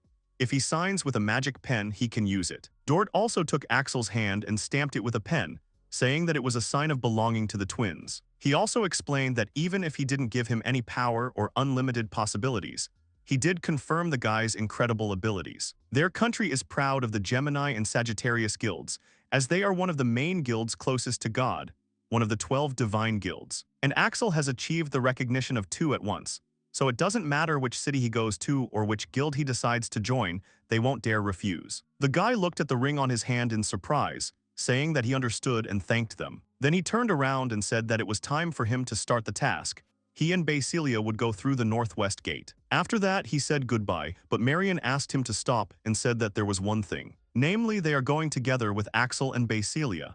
They also received a request. Marion and Kaufman were very surprised when they saw him. He embarrassed them a lot, however, the point is not important because the most important thing is that they are on their way. Marion and Dort were smiling. Axel looked at the request and said with some confusion that it really looked a little strange. The guy questioned whether it was a request from them. It was written on the leaflet that it was a client commercial guild. Marion confirmed, but added that she did not know why they were needed, because they still need to rebuild the City of Stars. Kaufman said that it would be a shame for him to part like this, so he would walk with them to a town halfway to the City of Water. And when they get there, they'll have a good snack because he knows a good place. Axel and Basilia smiled and said that would be great. In this case, Marion suggested that they walk together, and also that she was counting on Axel. The guy grinned and told them not to doubt that he would do his job. Basilia smiled and told Axel that it looked like the road was going to be fun. The guy agreed and said that he thinks that his profession as a porter is not so bad. After a while, the guy in the hood said that he was tasked with helping this city with an ancient dragon. However, when he saw how the city was being built, he said that they seemed to have done it themselves. He went inside and said that the news of his attack had even reached the royal capital, and he was ready to leave. However, suddenly the news came that the problem had already been solved. which shocked everyone. The message said that thanks to Axel Grant, the porter, the situation was resolved as soon as possible. Everyone couldn't believe these words. The guy said that he was really an amazing person, even though his profession had changed. A little time has passed. The guy got to the door and asked if Axel was there. But when the door was opened to him and they asked him what he wanted, the guy was surprised and politely asked who it was. The person who answered the door said that she was Kohaku from the Sagittarius Transportation Guild, working with Axel. He's a valuable newbie that she looked after while he was working for them. The guy was surprised and asked if Axel worked for one of the 12 divine guilds. Kohaku was glad that he had heard about them, and the guy replied that thanks to his profession he had learned a lot about the famous guilds of this country. He also added that Axel was not expected to do anything less, although there are few transport guilds in their country, but he was able to join the most elite. Kohaku nodded and said that Axel had helped them so much that even the tongue would not turn to call him a novice, and this city was saved thanks to him, so as a thank you, she decided to look after his house. The girl then asked in surprise if the guy in front of her was the hero of the Holy Sword. The guy apologized for not introducing himself right away and said that he was Fang, the hero of the Holy Sword and Axel's friend. Kohaku was surprised that he was a friend and said it was an honor to meet him. Sheepishly, Fang replied that it was for him too, and he couldn't have imagined that such a sweet lady would live with him. Then he asked if Axel was at home. The girl replied that he was not there because he was currently running an errand. That's why he's gone to the City of Water now and he won't be back for a while. This shocked Fang. He raised his voice and asked in what sense he had gone to the City of Water. Kohaku asked what was wrong with that. The guy asked if she was sure that he had gone there. Kohaku nodded uncertainly. Fang said that everything would probably be fine. However, if he meets with one witch, then trouble can happen. He was wondering if he could handle it. A hero of blood magic, she was possessed by the faceless dragon knight Axel. Then Fang turned around and said that he still had time, so he should hurry to the City of Water. A bonus, I changed my profession from a dragon knight to a porter. Axel said that Mrs. Kohaku will be in charge of this place while they complete the task. Basilia said with a smile that she had changed her profession from a porter to a housewife, but for some reason the characters rely on her. Axel put his hand on the girl's shoulder and said he was counting on her, and she replied that she would try. But Basilia imagined how difficult it was for Kohak to handle the maid's job, so she spilled the water while cleaning and said she was very nice, and Axel added that he was uncomfortable. Meanwhile, in the hero's journey, Basilia was glad that they had organized a delicious outdoor lunch because they had not eaten together for a long time. Kaufman agreed and said he was surprised that the food remained fresh during the hike. After taking out the food and not having time to start eating, their attention was attracted by monsters who decided to attack them. Kaufman added that he was more impressed by how Axel dealt with the trolls who appeared during the meal. He stabbed them and returned, offering to continue lunch. The man said he didn't feel like it anymore. He also added that he would like Axel to accompany him while he dealt with the affairs of his guild. Marion added that these are dreams, and she said that after such a delicious lunch she was overwhelmed with energy. Axel said that he and his friends used to go camping a lot, and it happened that he was responsible for cooking, and such an experience, as they say, is not wasted. Marion was surprised that Axel was cooking, even though he was a dragon knight. Basilia confirmed the guy's words, saying that he always took care of her and cooked for them. The guy said that the fate of those who are the only ones in the group who can cook is hard. He thought about how it seemed to him then that such an experience would not be useful to him anywhere. Basilia was embarrassed, but the guy decided that this experience was not superfluous after all. Marion called out to the people and asked if they felt like they were getting stronger and stronger. Basilia said that she also feels that her body is getting lighter. Kaufman also agreed. Marion asked Axel if he had added any medicinal potions or herbs to the dishes. The guy asked if she had them, and Basilia noticed that his skill table was shining. Axel was surprised to say that it was true, thinking about how long it had been since he had looked into it. The acquired skill of preserving magic and healing means preserving 100% of the medicinal and magical properties in the products. Apparently, the effect of the skill is that the products retain their magical and healing properties. Marion was surprised by this skill. Axel asked her if this was a common skill for a porter, and she replied that she had never heard of it. She remembers that some cooks and healers seem to have similar skills. However, it is important that porters acquire similar skills.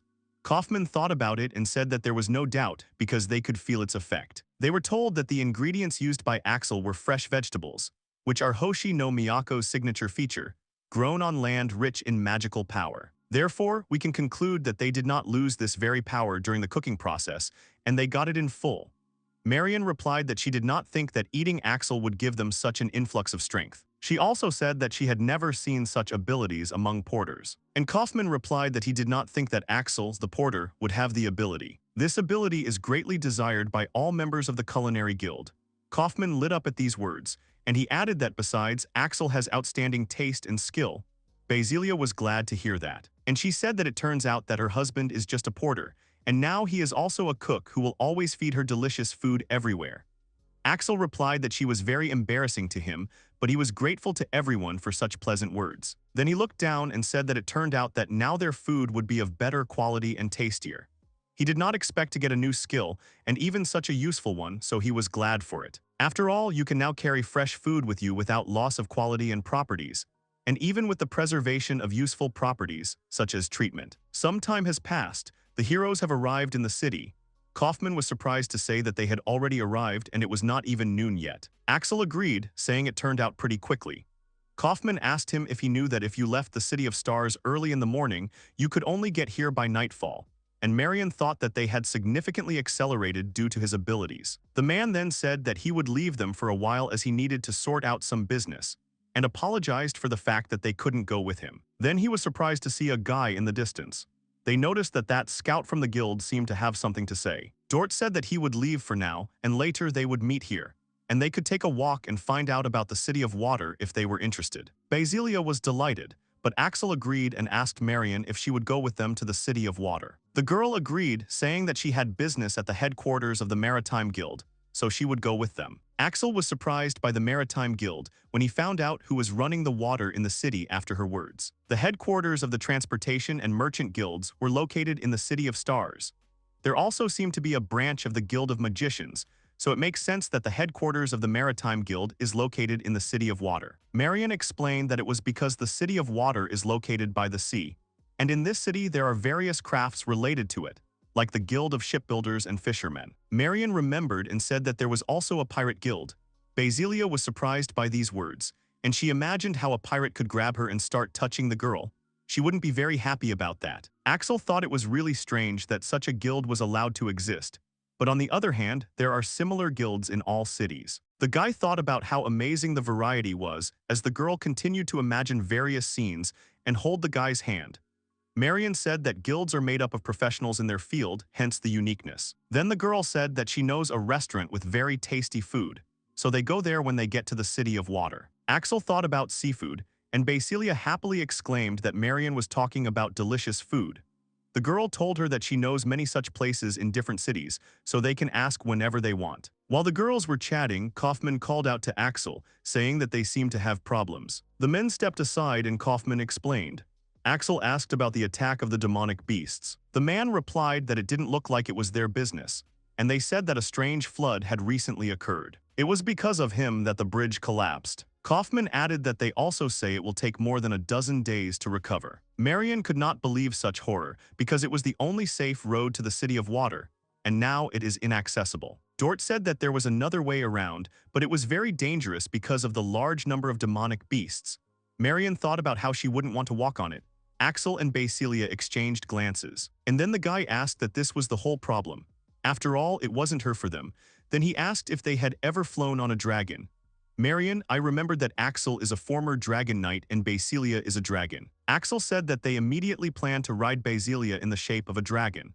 They had walked all the way here to make sure they reached the City of Water, as it was a long way from the City of Stars. And thanks to the new abilities of the porter, he managed to increase Basilia's reserve of strength. However, there is still no point in taking risks if it is possible to get from this place without strain. Axel said that it was a little dangerous to fly at night in the dark, so they planned to stay here until tomorrow, but since it was still far from dark, they could leave now. Marion agreed, asking why not because they still have a lot of strength, so they can go on the road. Axel replied that in that case, if everyone was ready, they could fly right now. Kaufman apologized for the suddenness, but he still had things to do, so he had to stay. Axel said he understood and asked Basilia to begin the transformation. The girl nodded, and she used the skill of reincarnation, taking on the real form of a dragon in front of everyone. Kaufman noticed that he hadn't seen Basilia's dragon form for a long time, and it was very beautiful. The dragon was glad that she was complimented, but that's because her husband polished her scales, for which she is grateful. Axel said he thought she was very pretty without it, stroking the girl. Then he took out his bag and opened it in front of Marion, apologizing and asking her to stay in it during the flight. The girl replied that she would agree even in a potato sack, because the chance to fly on a dragon comes once in a lifetime. She continued that even if she has to fly in a bag, she is very glad that she got this opportunity, because she is incredibly lucky to fly on such a strong dragon. Axel said that, of course, everything was fine, but she needed to be careful because she might shake a little inside. When Marion reached into the bag, the guy straddled the dragon and told Basilia that they could fly. The girl in the form of a dragon flapped her wings and said that they were leaving. Axel asked if Marion was okay inside the bag, and the girl replied that she was a little shocked but nothing critical. The guy said he understood, and in that case they can speed up. The girl screamed at this. Axel had warned her that she was going to start shaking even more, so she needed to be careful. The girl was shocked that she would shake even harder than she was now, holding on to the walls. Axel confirmed her words and assured the girl that the bag would take over part of the load. But it's still pretty hard, so she needs to hold on. The girl grabbed it, and I noticed that there was no shaking, thinking that it was finally over. But meanwhile, Axel put on his glasses and told Basilia to start the flight. The dragon flew up. Marion inside the shipping bag started screaming as she flew over the city of water. Kaufman looked at the people flying away and said that Basilia, the dragon princess, is very beautiful in flight. Her speed and grace are special, and you can look at it endlessly. Axel on Basilia in the shape of a dragon flew over a city adjacent to the sea, on which a large number of ships sailed. They asked if this was the city of water. The guy jumped off the dragon and it landed. He looked into the bag and told Marion that they were there. The girl in the bag said she was very sick. Axel told her to come out as soon as she regained consciousness because they had already arrived. It was the first time he had to go on such a long journey as a porter. The guy stretched and warmed up, thinking that he was glad that they had succeeded, but his strength was already beginning to leave. He said that after all, it's hard to overcome such a path without skills and experience alone. When he was a dragon knight, he had enough skills to allow him and Basilia to make such trips. However, now that he has become a porter, he mostly has to rely on his own capabilities. And thanks to the transfer of the past, he has the opportunity to use old skills, but these limitations tire him very much. Basilia, who turned back into a girl, said she was very sorry because she would like to adapt to him more. However, she is too strong, and it is obvious that her speed will be much higher than his current capabilities. The girl sadly lowered her head and said that she didn't have enough practice, so it was a bit difficult. The guy noticed that Basilia, who is usually very cheerful, hung her nose again. This had happened before during the war with the Demon King. He hugged the girl and hugged her to him. After that, he said that everything was fine, and asked if the fact that she was very strong and fast was a reason for sadness. Besides, even though he's not as strong as before, he's already used to the girl. Therefore, he told the girl that there was no reason for her to be sad, looking into her eyes and stroking her head. Basilia smiled happily and said she understood, closing her eyes and clinging to him. Then the girl pulled back and, holding her arms up, shouted that the cheerful Basilia was back. Axel said he was glad to hear that, pleased with her previous attitude. Marion got out of the bag and said that they really were in front of the sea, beyond which the city of water could be seen. She was surprised because recently they had been separated by huge cities, gazing at the landscape with fascination. The heroes stood in front of the city of water. Axel confirmed that he wasn't joking and they were really there. Marion said it wasn't that she didn't believe him. She just still can't accept the fact that they flew so fast a distance that usually takes days to cover. So she thinks she's probably dreaming about it all. But after rubbing her eyes, she realized that she really wasn't sleeping. Axel thought it was a funny reaction. He thought that it seemed like they all needed to rest and drink some kind of recovery potion. Marion smiled and offered to go to the city, and the guy and Basilia agreed with her. Axel said he was looking forward to going to a local restaurant. Basilia also confirmed it, and she said that her stomach was already dreaming of trying all their delicious dishes and desserts. However, we need to finish the job first. The heroes began to cross the bridge into the city. The guy said he was glad it had ended badly, and Basilia said the receptionist had been very taken aback. Some time ago, a branch of the Gemini Guild, the receptionist said they were informed that the bridge on the way out of the City of Stars was broken. Therefore, she wondered how they were able to come to the city in this case. Axel looked at Basilia and, after choosing the right words, replied that it was through the air. The people inside the guild saw a guy with a girl and couldn't believe it was a flying porter. They began to discuss that the flying porter is a myth, but it really exists. Another heard that they only moved out this morning, so it's incredible how they got there so quickly. The rumor that he is faster than the rain of stars may be true.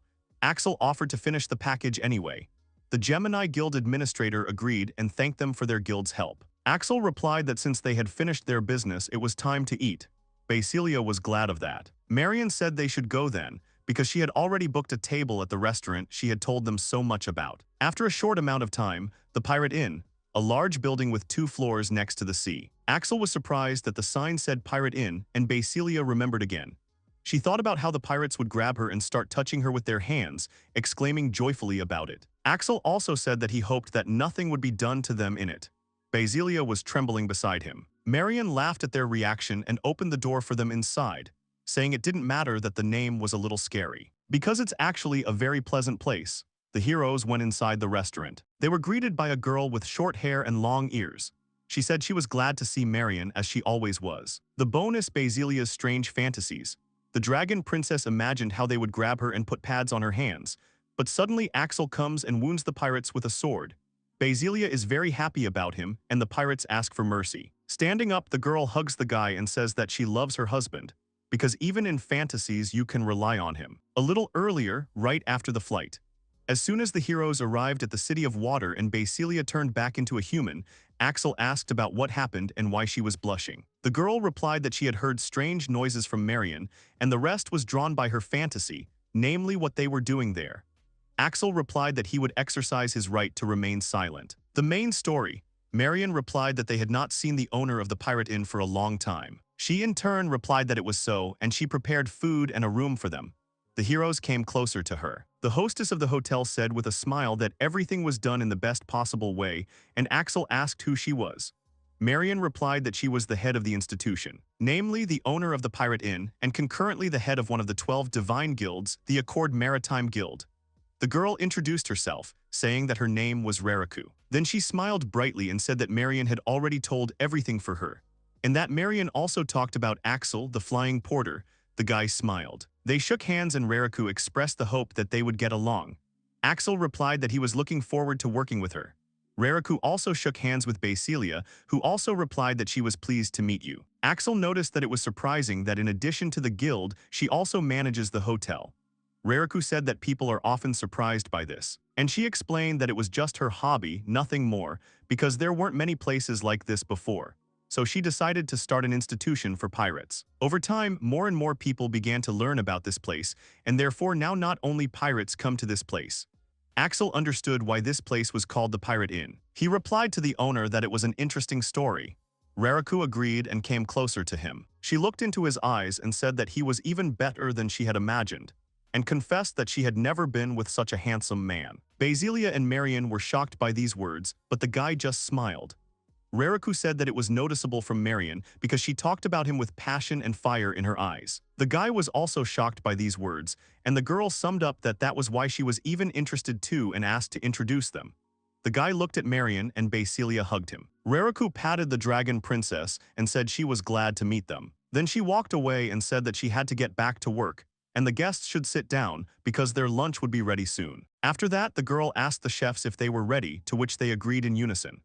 Basilia looked at them and noticed that Rariku was a great boss, and Axel agreed, adding that he even felt uneasy. Looking at how she handles it all, then Axel looked at Marion and thanked her. The girl reminded them that they had saved the City of Stars, so she couldn't help but tell them about it. Looking out the window, Marion continued that even if he stays in this city or leaves here, she thought that there was nothing wrong with him getting new connections, and if she talked to Rariku, she would most likely be happy to take him to the Marine Guild. Axel thought that if he needed a job, he would just have to talk to her. Marion also said that she hadn't lied, that this place was the best in town, and they could eat as much as they wanted. And after lunch they can spend the night in the room upstairs. She handed the heroes the key, and she told me that she had booked it while they were on business at the Merchant Guild. Axel told her that she always treats them very well and helps them, both in the City of Stars and here, so he is very grateful to her. Then she added that she had said that she would help them until the very end, and this was only a small part of what she had promised. After a while, the heroes went to their room and went to bed, but in the middle of the night, Axel got up. Basilia asked where he was going, and the guy got dressed, took the keys, and said he decided to take a walk, asking if she wanted to go with him. The girl replied that she would be happy to go. She got up and also put on her outerwear.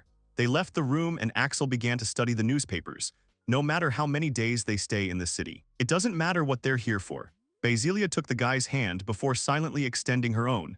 The heroes should study everything properly. They walked down a narrow alley, taking the first step towards this goal. Axel and Basilia did not climb a small hill, which offered an incredibly beautiful view of the city. After some time, the heroes moved on.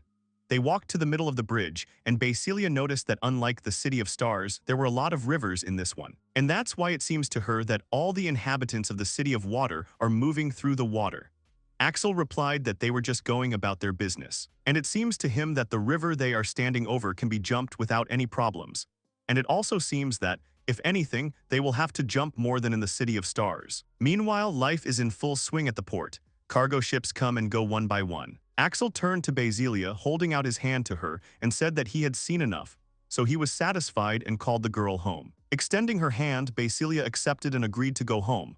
A short time later, they entered a pirate inn, and we heard someone asking in a raised voice how they had forgotten to load it onto a cargo ship. She also asked if she needed to check them every time because of this. The man apologized to the boss. Axel and Basilia looked in, and the owner, seeing them, said that they had not arrived on time. After that, she apologized for the fact that they had witnessed this scene. Axel said there was nothing wrong with that, and he asked if the conflict had started over that thing with Rariku, because if he hurried, he had a chance to get her on the ship before it sailed. The girl smiled and thanked the guy for his initiative, but told him that even the shortest route would take at least 20 minutes. And besides all this, the forgotten thing is quite heavy, so the speed will obviously be less. Therefore, even if the ship has not yet sailed, unfortunately, she will not make it in time. And at the same time, they won't delay the departure, even if Rariku personally asks, so she's in a desperate situation. Axel and Basilia were just smiling, and the guy said that in that case he could do the delivery. It would be his thanks for the room, and Basilia would thank him so much for the delicious lunch. Rariku was very surprised and began to deny their help, politely asking them to wait. She said that they were unlikely to succeed, as there were too many rivers in the city. It's going to take too long anyway, so they won't make it. Axel told the owner not to worry, because the direct route would take no more than 5 minutes. He said that he would like to run around the City of Water and find out what roads it has and the like. So he would be very happy if they would allow him to make this delivery. Rariku understood the guy's words and was flattered by how much he wanted to help her. But she asked him if it was too much, because if he just wanted to pay her back for her room and food, then they shouldn't strain themselves so much. The guy silently took the item into his transport bag and went out, only saying at the door that everything was fine. After opening it, he added that he would deliver it as soon as possible, and then began to run. She and Basilia jumped over rivers and over rooftops with smiles, hurrying towards the ship. They bounced off the walls of houses and ran along the partitions until they landed on the roof and saw the target, after which they jumped back. Continuing to jump from one roof to another, Axel and Basilia flew over the river. A couple of minutes later, they arrived at the place, greatly shocking the people on the pier, who turned around and looked at them. The guy exhaled, saying that they barely made it, and took out his bag, and Basilia happily spread her arms. The man, confused and shocked, asked the heroes who they were and how they ended up here. Axel apologized for coming without a ticket and said that they had arrived with a package from the guild. Then he showed me his transport bag and asked if they were taking any more luggage for loading. The man asked him what kind of package could come from the Maritime Guild. He took this thing out of his bag with both hands and showed the letter. The man looked at the document and said that there was no doubt, because there was a magic sign of the guild and the seal of the head. After that, he clarified that it needed to be loaded onto the ship. Axel agreed, and I asked him to sign the receipt. The man signed with a pen and asked if the guy was really a flying porter. The guy did not answer this question and just told them to be careful because the delivered item is quite heavy. The man asked again and grinned, saying that if the porter could lift her, then he, the old fisherman, would be able to do it. After that, he stretched out his arms to her and instantly fell from the weight, not believing in reality. Then he started shouting loudly that she was really heavy, barely standing on her feet. Axel noticed that he had warned. The guy approached him and offered to help. The old fisherman was having a hard time resting and apologized to the porter. After loading everything onto the ship, the fishermen shouted words of gratitude for their work. Axel and Basilia waved at them with smiles. The guy thought that even in the City of Water, he was able to navigate without problems using the same method as in the City of Stars. At that time, Rariku was wondering if Axel was doing well, because she was worried about whether he would be able to cope. After all, this is a very heavy burden, and he is in such a hurry to deliver it that it seems to her that, at this rate, she will turn gray with him. However, Marion said that he was ridiculously strong and fast, but still she doubted it. The guild worker next to her was looking through binoculars through the window and informed her that the ship was already sailing away. Rariku spoke her thoughts aloud with worried eyes, saying that she was wondering if this was possible. At that moment, she was asked what exactly was possible. The guild employee turned around and was shocked by Axel's presence, and the girl replied that she thought it was stupid to hope that one madman would actually cross the city in 5 minutes. Then she turned around and exclaimed about where Axel and Basilia came from. Axel said that they returned after a successful mission, and his companion was having a hard time resting. Rariku and the guild employee couldn't believe it, but Axel showed them the signed receipt. An employee of the guild turned to the head and said that it was really true, namely the signature of the captain of that ship. The girl remembered Marion's words in confusion, and noticed that he was stronger and faster than she had actually told her. Although Rariku certainly didn't doubt the story she was telling like she was possessed. However, the guild leader still finds it hard to believe. Basilia wearily leaned against the guy, hugging him. Rariku looked at them with a smile, thinking that Marion's words were not an exaggeration, because he was really incredible. The girl called out to Axel and Basilia, who were being held in her arms, and sincerely thanked them for their help. Axel replied that there was nothing wrong with that, besides, he volunteered himself. And Basilia said that she was just accompanying her husband with a bright smile. The guild leader replied to them that there was no need to be so modest, and took out a tray. After that, she poured drinks from a jug into their glasses and handed them over, saying that she also wanted to do something for them in return that would please them. That's why she wants to invite them to a special place. A new adventure awaited the heroes. The girls asked Rariku if they were still far away because they were already far from the city. She replied that they were almost there. Then she told me that very narrow, who have been living in the city for a long time, know about this place. Rariku added that it could be said to be their private beach. The girls didn't look away. The guild leader also brought some delicious food so they can relax and have a good rest after work. Basilia exclaimed happily while Marion and Axel looked at her with a smile. The heroes began to rest. Basilia swam in the water and watched various fish underwater. Marion was sunbathing on the beach, and Rariku was watching Axel and Basilia relaxing. After that, the girl stood up and offered to have fun, for example, to play a game. Basilia, with a piece of watermelon in her hands and Marion next to him, asked her what game she was talking about. The girl pointed her finger at the flag and said that whoever gets there first and gets it will win. The main prize will be a romantic walk with Mr. Axel. The guy looked at it indifferently, but it attracted Basilia's attention.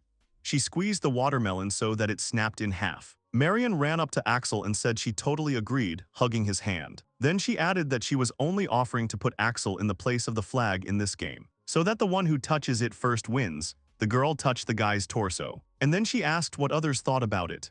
Rariku stood quietly, unlike Basilia, who angrily broke the watermelon in her hands into 2 pieces, thereby greatly scaring Rariku. Axel understood the girl's desire, and the dragon princess said she would show them that she was the best by carrying 2 halves of a watermelon. After that, I asked them if they were ready to lose, putting a watermelon on a tray next to it.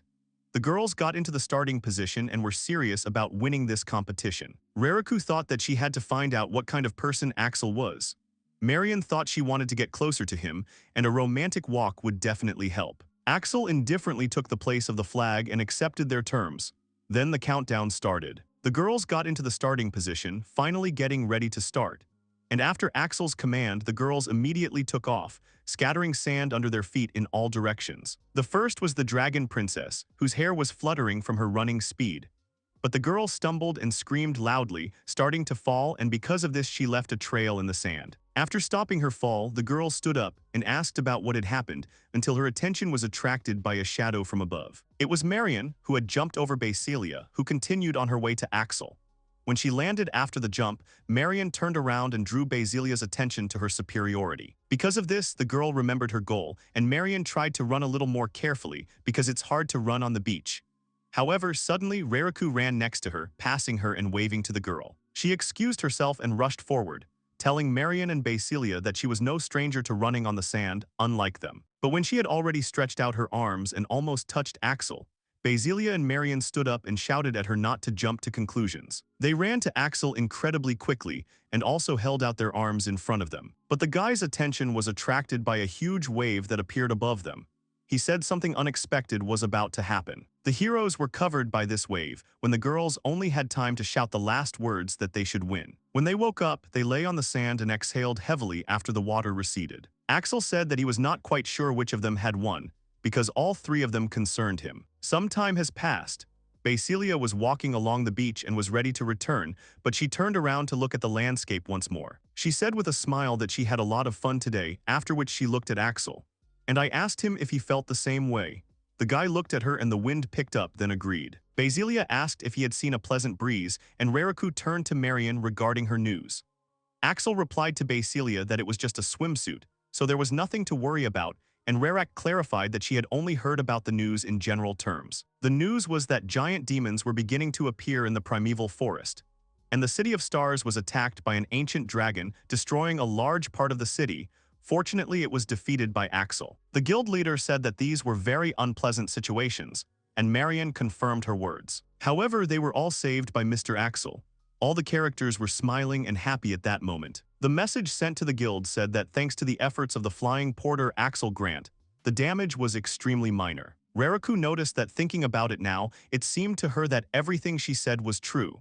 Marion confirmed her words, saying it didn't matter if she wanted to believe it or not. The guild leader replied that she believed, as she had experienced Axel's abilities today. Marion asked if something had happened before they went to the beach. Rariku agreed and said that he had helped her a lot by delivering one thing to the cargo ship. The most important thing is that it was done in an impossibly short period of time. And then she said that this porter looked a bit like a former Dragon Knight looking at Axel, and she assumed that he really could be that faceless Dragon Knight. Marion was surprised that she had guessed, and then told with a smile that it so happened that he changed his profession to a porter. Rariku took the news calmly, and Marion asked if she really believed it. At that moment, Basilia took a stick and wrote with it in the sand. The guild leader said that she believed in Marion's words.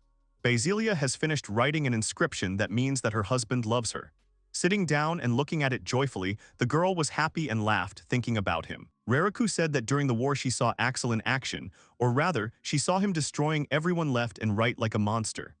Axel asked Basilia what she was doing, which made her feel embarrassed. The guild leader noticed that she couldn't remember the appearance of the Dragon Knight.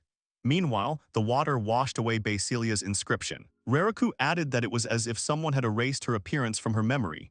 Basilia ran to hug Axel. The head of the guild was sure that Axel was not just a porter, because only some legendary heroes could repeat such feats. After which, the girl remembered that there was someone staying in the City of Water who also possessed similar incredible abilities. Marion was surprised that there were more heroes in this city that she didn't know about. Rariku confirmed and told that there is a hero of ice magic, and she thinks that Axel should not cross paths with her. At that moment, the girl in question landed in the city on the street and looked around. She exhaled and tugged at a man's collar. This man was not conscious. Rariku continued to explain that this girl, when she meets guys named Axel, catches them and turns them over to the guards. Marion was very surprised and asked why such cruelty had suddenly taken place, because it seemed to her that it was somehow barbaric, asking if Rarak felt the same way. The girl replied that maybe she trains like that and uses her powers to find the right person for her. Then she laughed nervously. She added that all the people she caught were thieves or robbers, but even so, Rariku saw how she did it. She looked at Axel worriedly, telling Marion that she thought he needed to be careful with his name. Then the head of the guild put her hand behind her head and said that probably all the heroes had heard and were well aware of Mr. Axel. Marion replied that after such a story, she gets the feeling that someone doesn't like him. The girls decided and thought together that they would never understand this heroic get-together of theirs. Marion noted that it was definitely better for her not to cross paths with Mr. Axel. At that time, Basilia asked the guy to tie a bow. Marion asked the guild leader if the ice magic hero was still in the City of Water. The girl confirmed and said that yesterday she received a message that she was chasing a merchant ship on which a fraudster was trying to escape. But she also added that they were out of town for the time being, and she hadn't even told them when they were coming back, so she thought they could win some money that way. After all, the place where Axel spent the night and his current location are also hidden. Axel doesn't really give his name away, so he's unlikely to be found. In addition, the City of Water is incredibly large, and the chances of encountering it by chance are extremely low. Axel helped tie the bow and said he was done, and Basilia thanked him. Rariku said she thought she should talk to Axel now. Marion agreed and the girls approached him. Then the guild leader hugged the guy by the hand and said that if the hero of ice magic wanted to do something to him, then they will do their best to protect him. Marion hugged his other arm and confirmed that he was under reliable protection. Basilia was surprised and embarrassed by the actions of the other girls, which attracted Axel's attention, after which she ran over and hugged him from behind. The heroes returned back to the city. After a certain amount of time, Axel was sitting across from Basilia at the table, flipping through the pages. He took a few of them and said that the City of Water was not as structurally complex as the City of Stars, but it was very large, so he needed to work a little more or take a walk to remember it better. Basilia took one of the flyers and said that she had seen delicious bread being baked in this store, which is shown on the map. Axel laughed and said that this was really useful information that needed to be remembered, and praised the girl. At that moment, someone came to their door, which caused the bell to ring. It was a girl in a hood who was walking inside in high-soled shoes. Then she went to the reception desk and asked about the porter named Axel, namely, whether he was in this place now. These words caught the guy's attention. He lowered the flyers in his hands and asked what he could do for her, looking at the girl. The girl in the hood turned around and asked if he was a porter named Axel. For a moment, her eyes widened in surprise, and she viciously asked him if it was really him. She called him a pathetic porter who dared to take the name Axel. The girl took off her hood. The City of Water, meanwhile in the guild. The employee came running in a hurry and opened the door. He called out to the guild leader Raraka and Marion, causing the girls to turn around and look at him. The employee reported that an ice magic hero had arrived there, stuttering due to her haste. The girls were very surprised, and the head of the guild, Raraku, asked what he had said. She knew that the ice magic hero had gone after the scammer yesterday, so she was surprised that she was able to return so quickly. Then she waved her hand and asked if she was already here. The employee replied that when he found out she was already inside. The girls quickly ran there, and Marion asked who was there, asking not to tell her that it was just Axel and her. When the girls arrived at the scene, they noticed a huge layer of smoke and destroyed parts of the building. Guild leader Raraku and Marion were greatly surprised by this and began to look around. In front of them was a completely black room in the guild, where no one else was. They couldn't figure out what was going on here until Raraku realized. Marion asked her what it was, and the head of the guild explained that this is the magical power of the hero of ice magic. Marion couldn't believe it. The girl confirmed, saying that she had seen this a couple of times. It seems to her that the power of her magic can vary depending on her emotional state. Therefore, the stronger the emotion, the stronger the magic. She had seen what she did to bad guys. Marion held her head and noticed that the emotions of the hero of ice magic seemed to be going through the roof right now. Raraku replied that it probably was. Marion said that in that case they had to hurry. They opened the large door to the next room and ran inside, shouting to Axel that they had come to help him. The head of the guild asked if Axel was okay.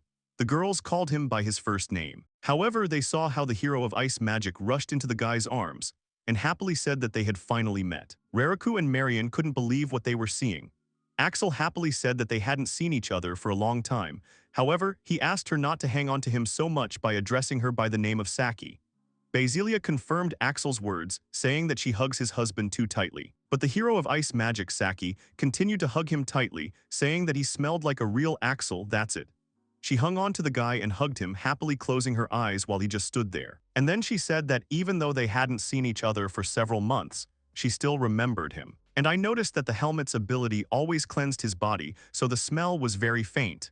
It was a little annoying for the guy. Saki then said that it was wonderful that he wasn't wearing his Dragon Knight helmet right now. Because of this, she is very excited. Axel stood silently and did not bother the girl. The hero of ice magic went down to the floor and said she had to finally find out what it smelled like from below. Axel took the girl by the head and asked her not to get into his pants, which made her scream. Then she stood up and apologized, laughing softly. The guy told her that there was no need to publicly try to take the cloth off him. He reminded her that in case she hadn't noticed, they weren't alone. The girl continued to look only at Axel. The guy said that others might misunderstand them. Marion and Raraku couldn't find the words. Saki looked at them holding onto the guy's clothes and asked what was wrong with that. After that, she snuggled up to him once again and told him to just ignore them.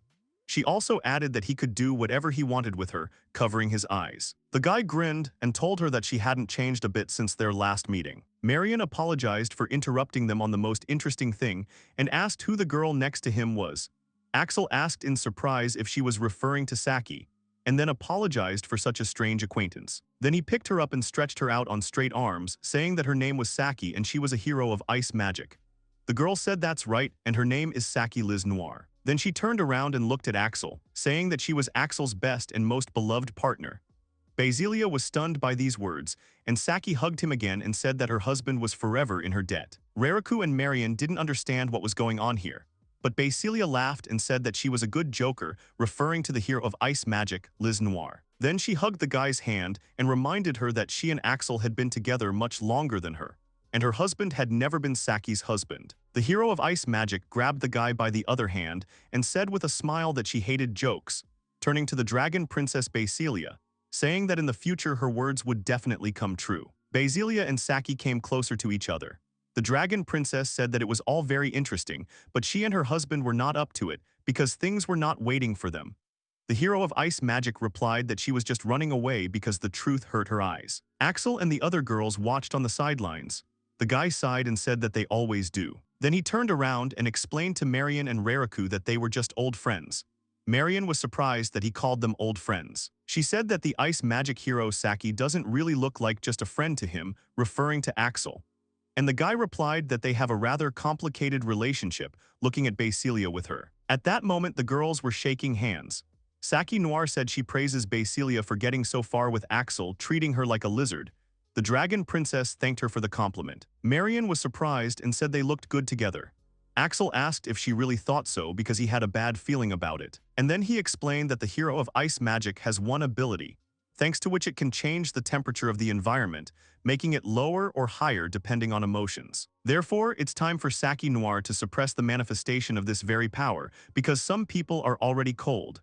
Basilia sneezed at that moment. Then the hero of ice magic guiltily approached Marion and agreed, asking for forgiveness for not restraining herself. After that, she began to justify that she was so happy that her magical energy seemed to explode, and she had not yet learned how to control her emotions at such moments. Saki bowed as a sign of forgiveness and added that there was nothing she could do about it, because when she met Axel and smelled his scent, her mind seemed to be in a fog. The guy replied that there was nothing wrong with that and what had happened had already passed, asking him to control himself next time. The girl hugged him and said she would do her best. Axel apologized once again, saying that this was always happening to her. The girl hugged him, and the head of the guild, Reiraku, said that everything was fine and they didn't need to apologize so much. After all, she happened to see how brave heroes communicate with each other, and therefore everything is in order. Axel thanked the girl, and then he turned to the hero of ice magic, asking why she had come here. He told her that they really had a lot of work to do. The girl replied with a happy smile that she had come to see Axel. Then she added that after defeating the Demon King, she hadn't smelled him for a very long time, so she was very sad and lonely. Besides, she heard that the guy had changed his profession to Dragon Knight. She said that people say he's a porter now, but she thinks it's a disguise, so she wondered what he really does. But in any case, the most important thing for Saki Noir was to meet Axel, because she wanted to talk to him about a lot of things. The guy replied that he understood her motives and prevented the girl, who had her arms around his neck, from getting closer with her hand. Then he said that the manifestation of her power creates some discomfort for others, so he thinks they should talk in a slightly less crowded place. A couple of minutes later, they moved to the table and poured tea. The guy explained everything briefly to Saki, and she understood. And then he summed up that his profession at the moment is a porter. Saki still couldn't believe it, asking if he was lying. After all, she believed that this was a profession for beginners who did not have any skills. And Saki clarified that it was all done by the gods. Axel replied that he could say that skills were not that simple, but that he was a porter, that was for sure. The ice magic hero stood up and grabbed the table with her hands. Her magic went wild, and she said she understood. And then she added that if the gods didn't want to get in touch, she would make a fuss about them and help him change his profession.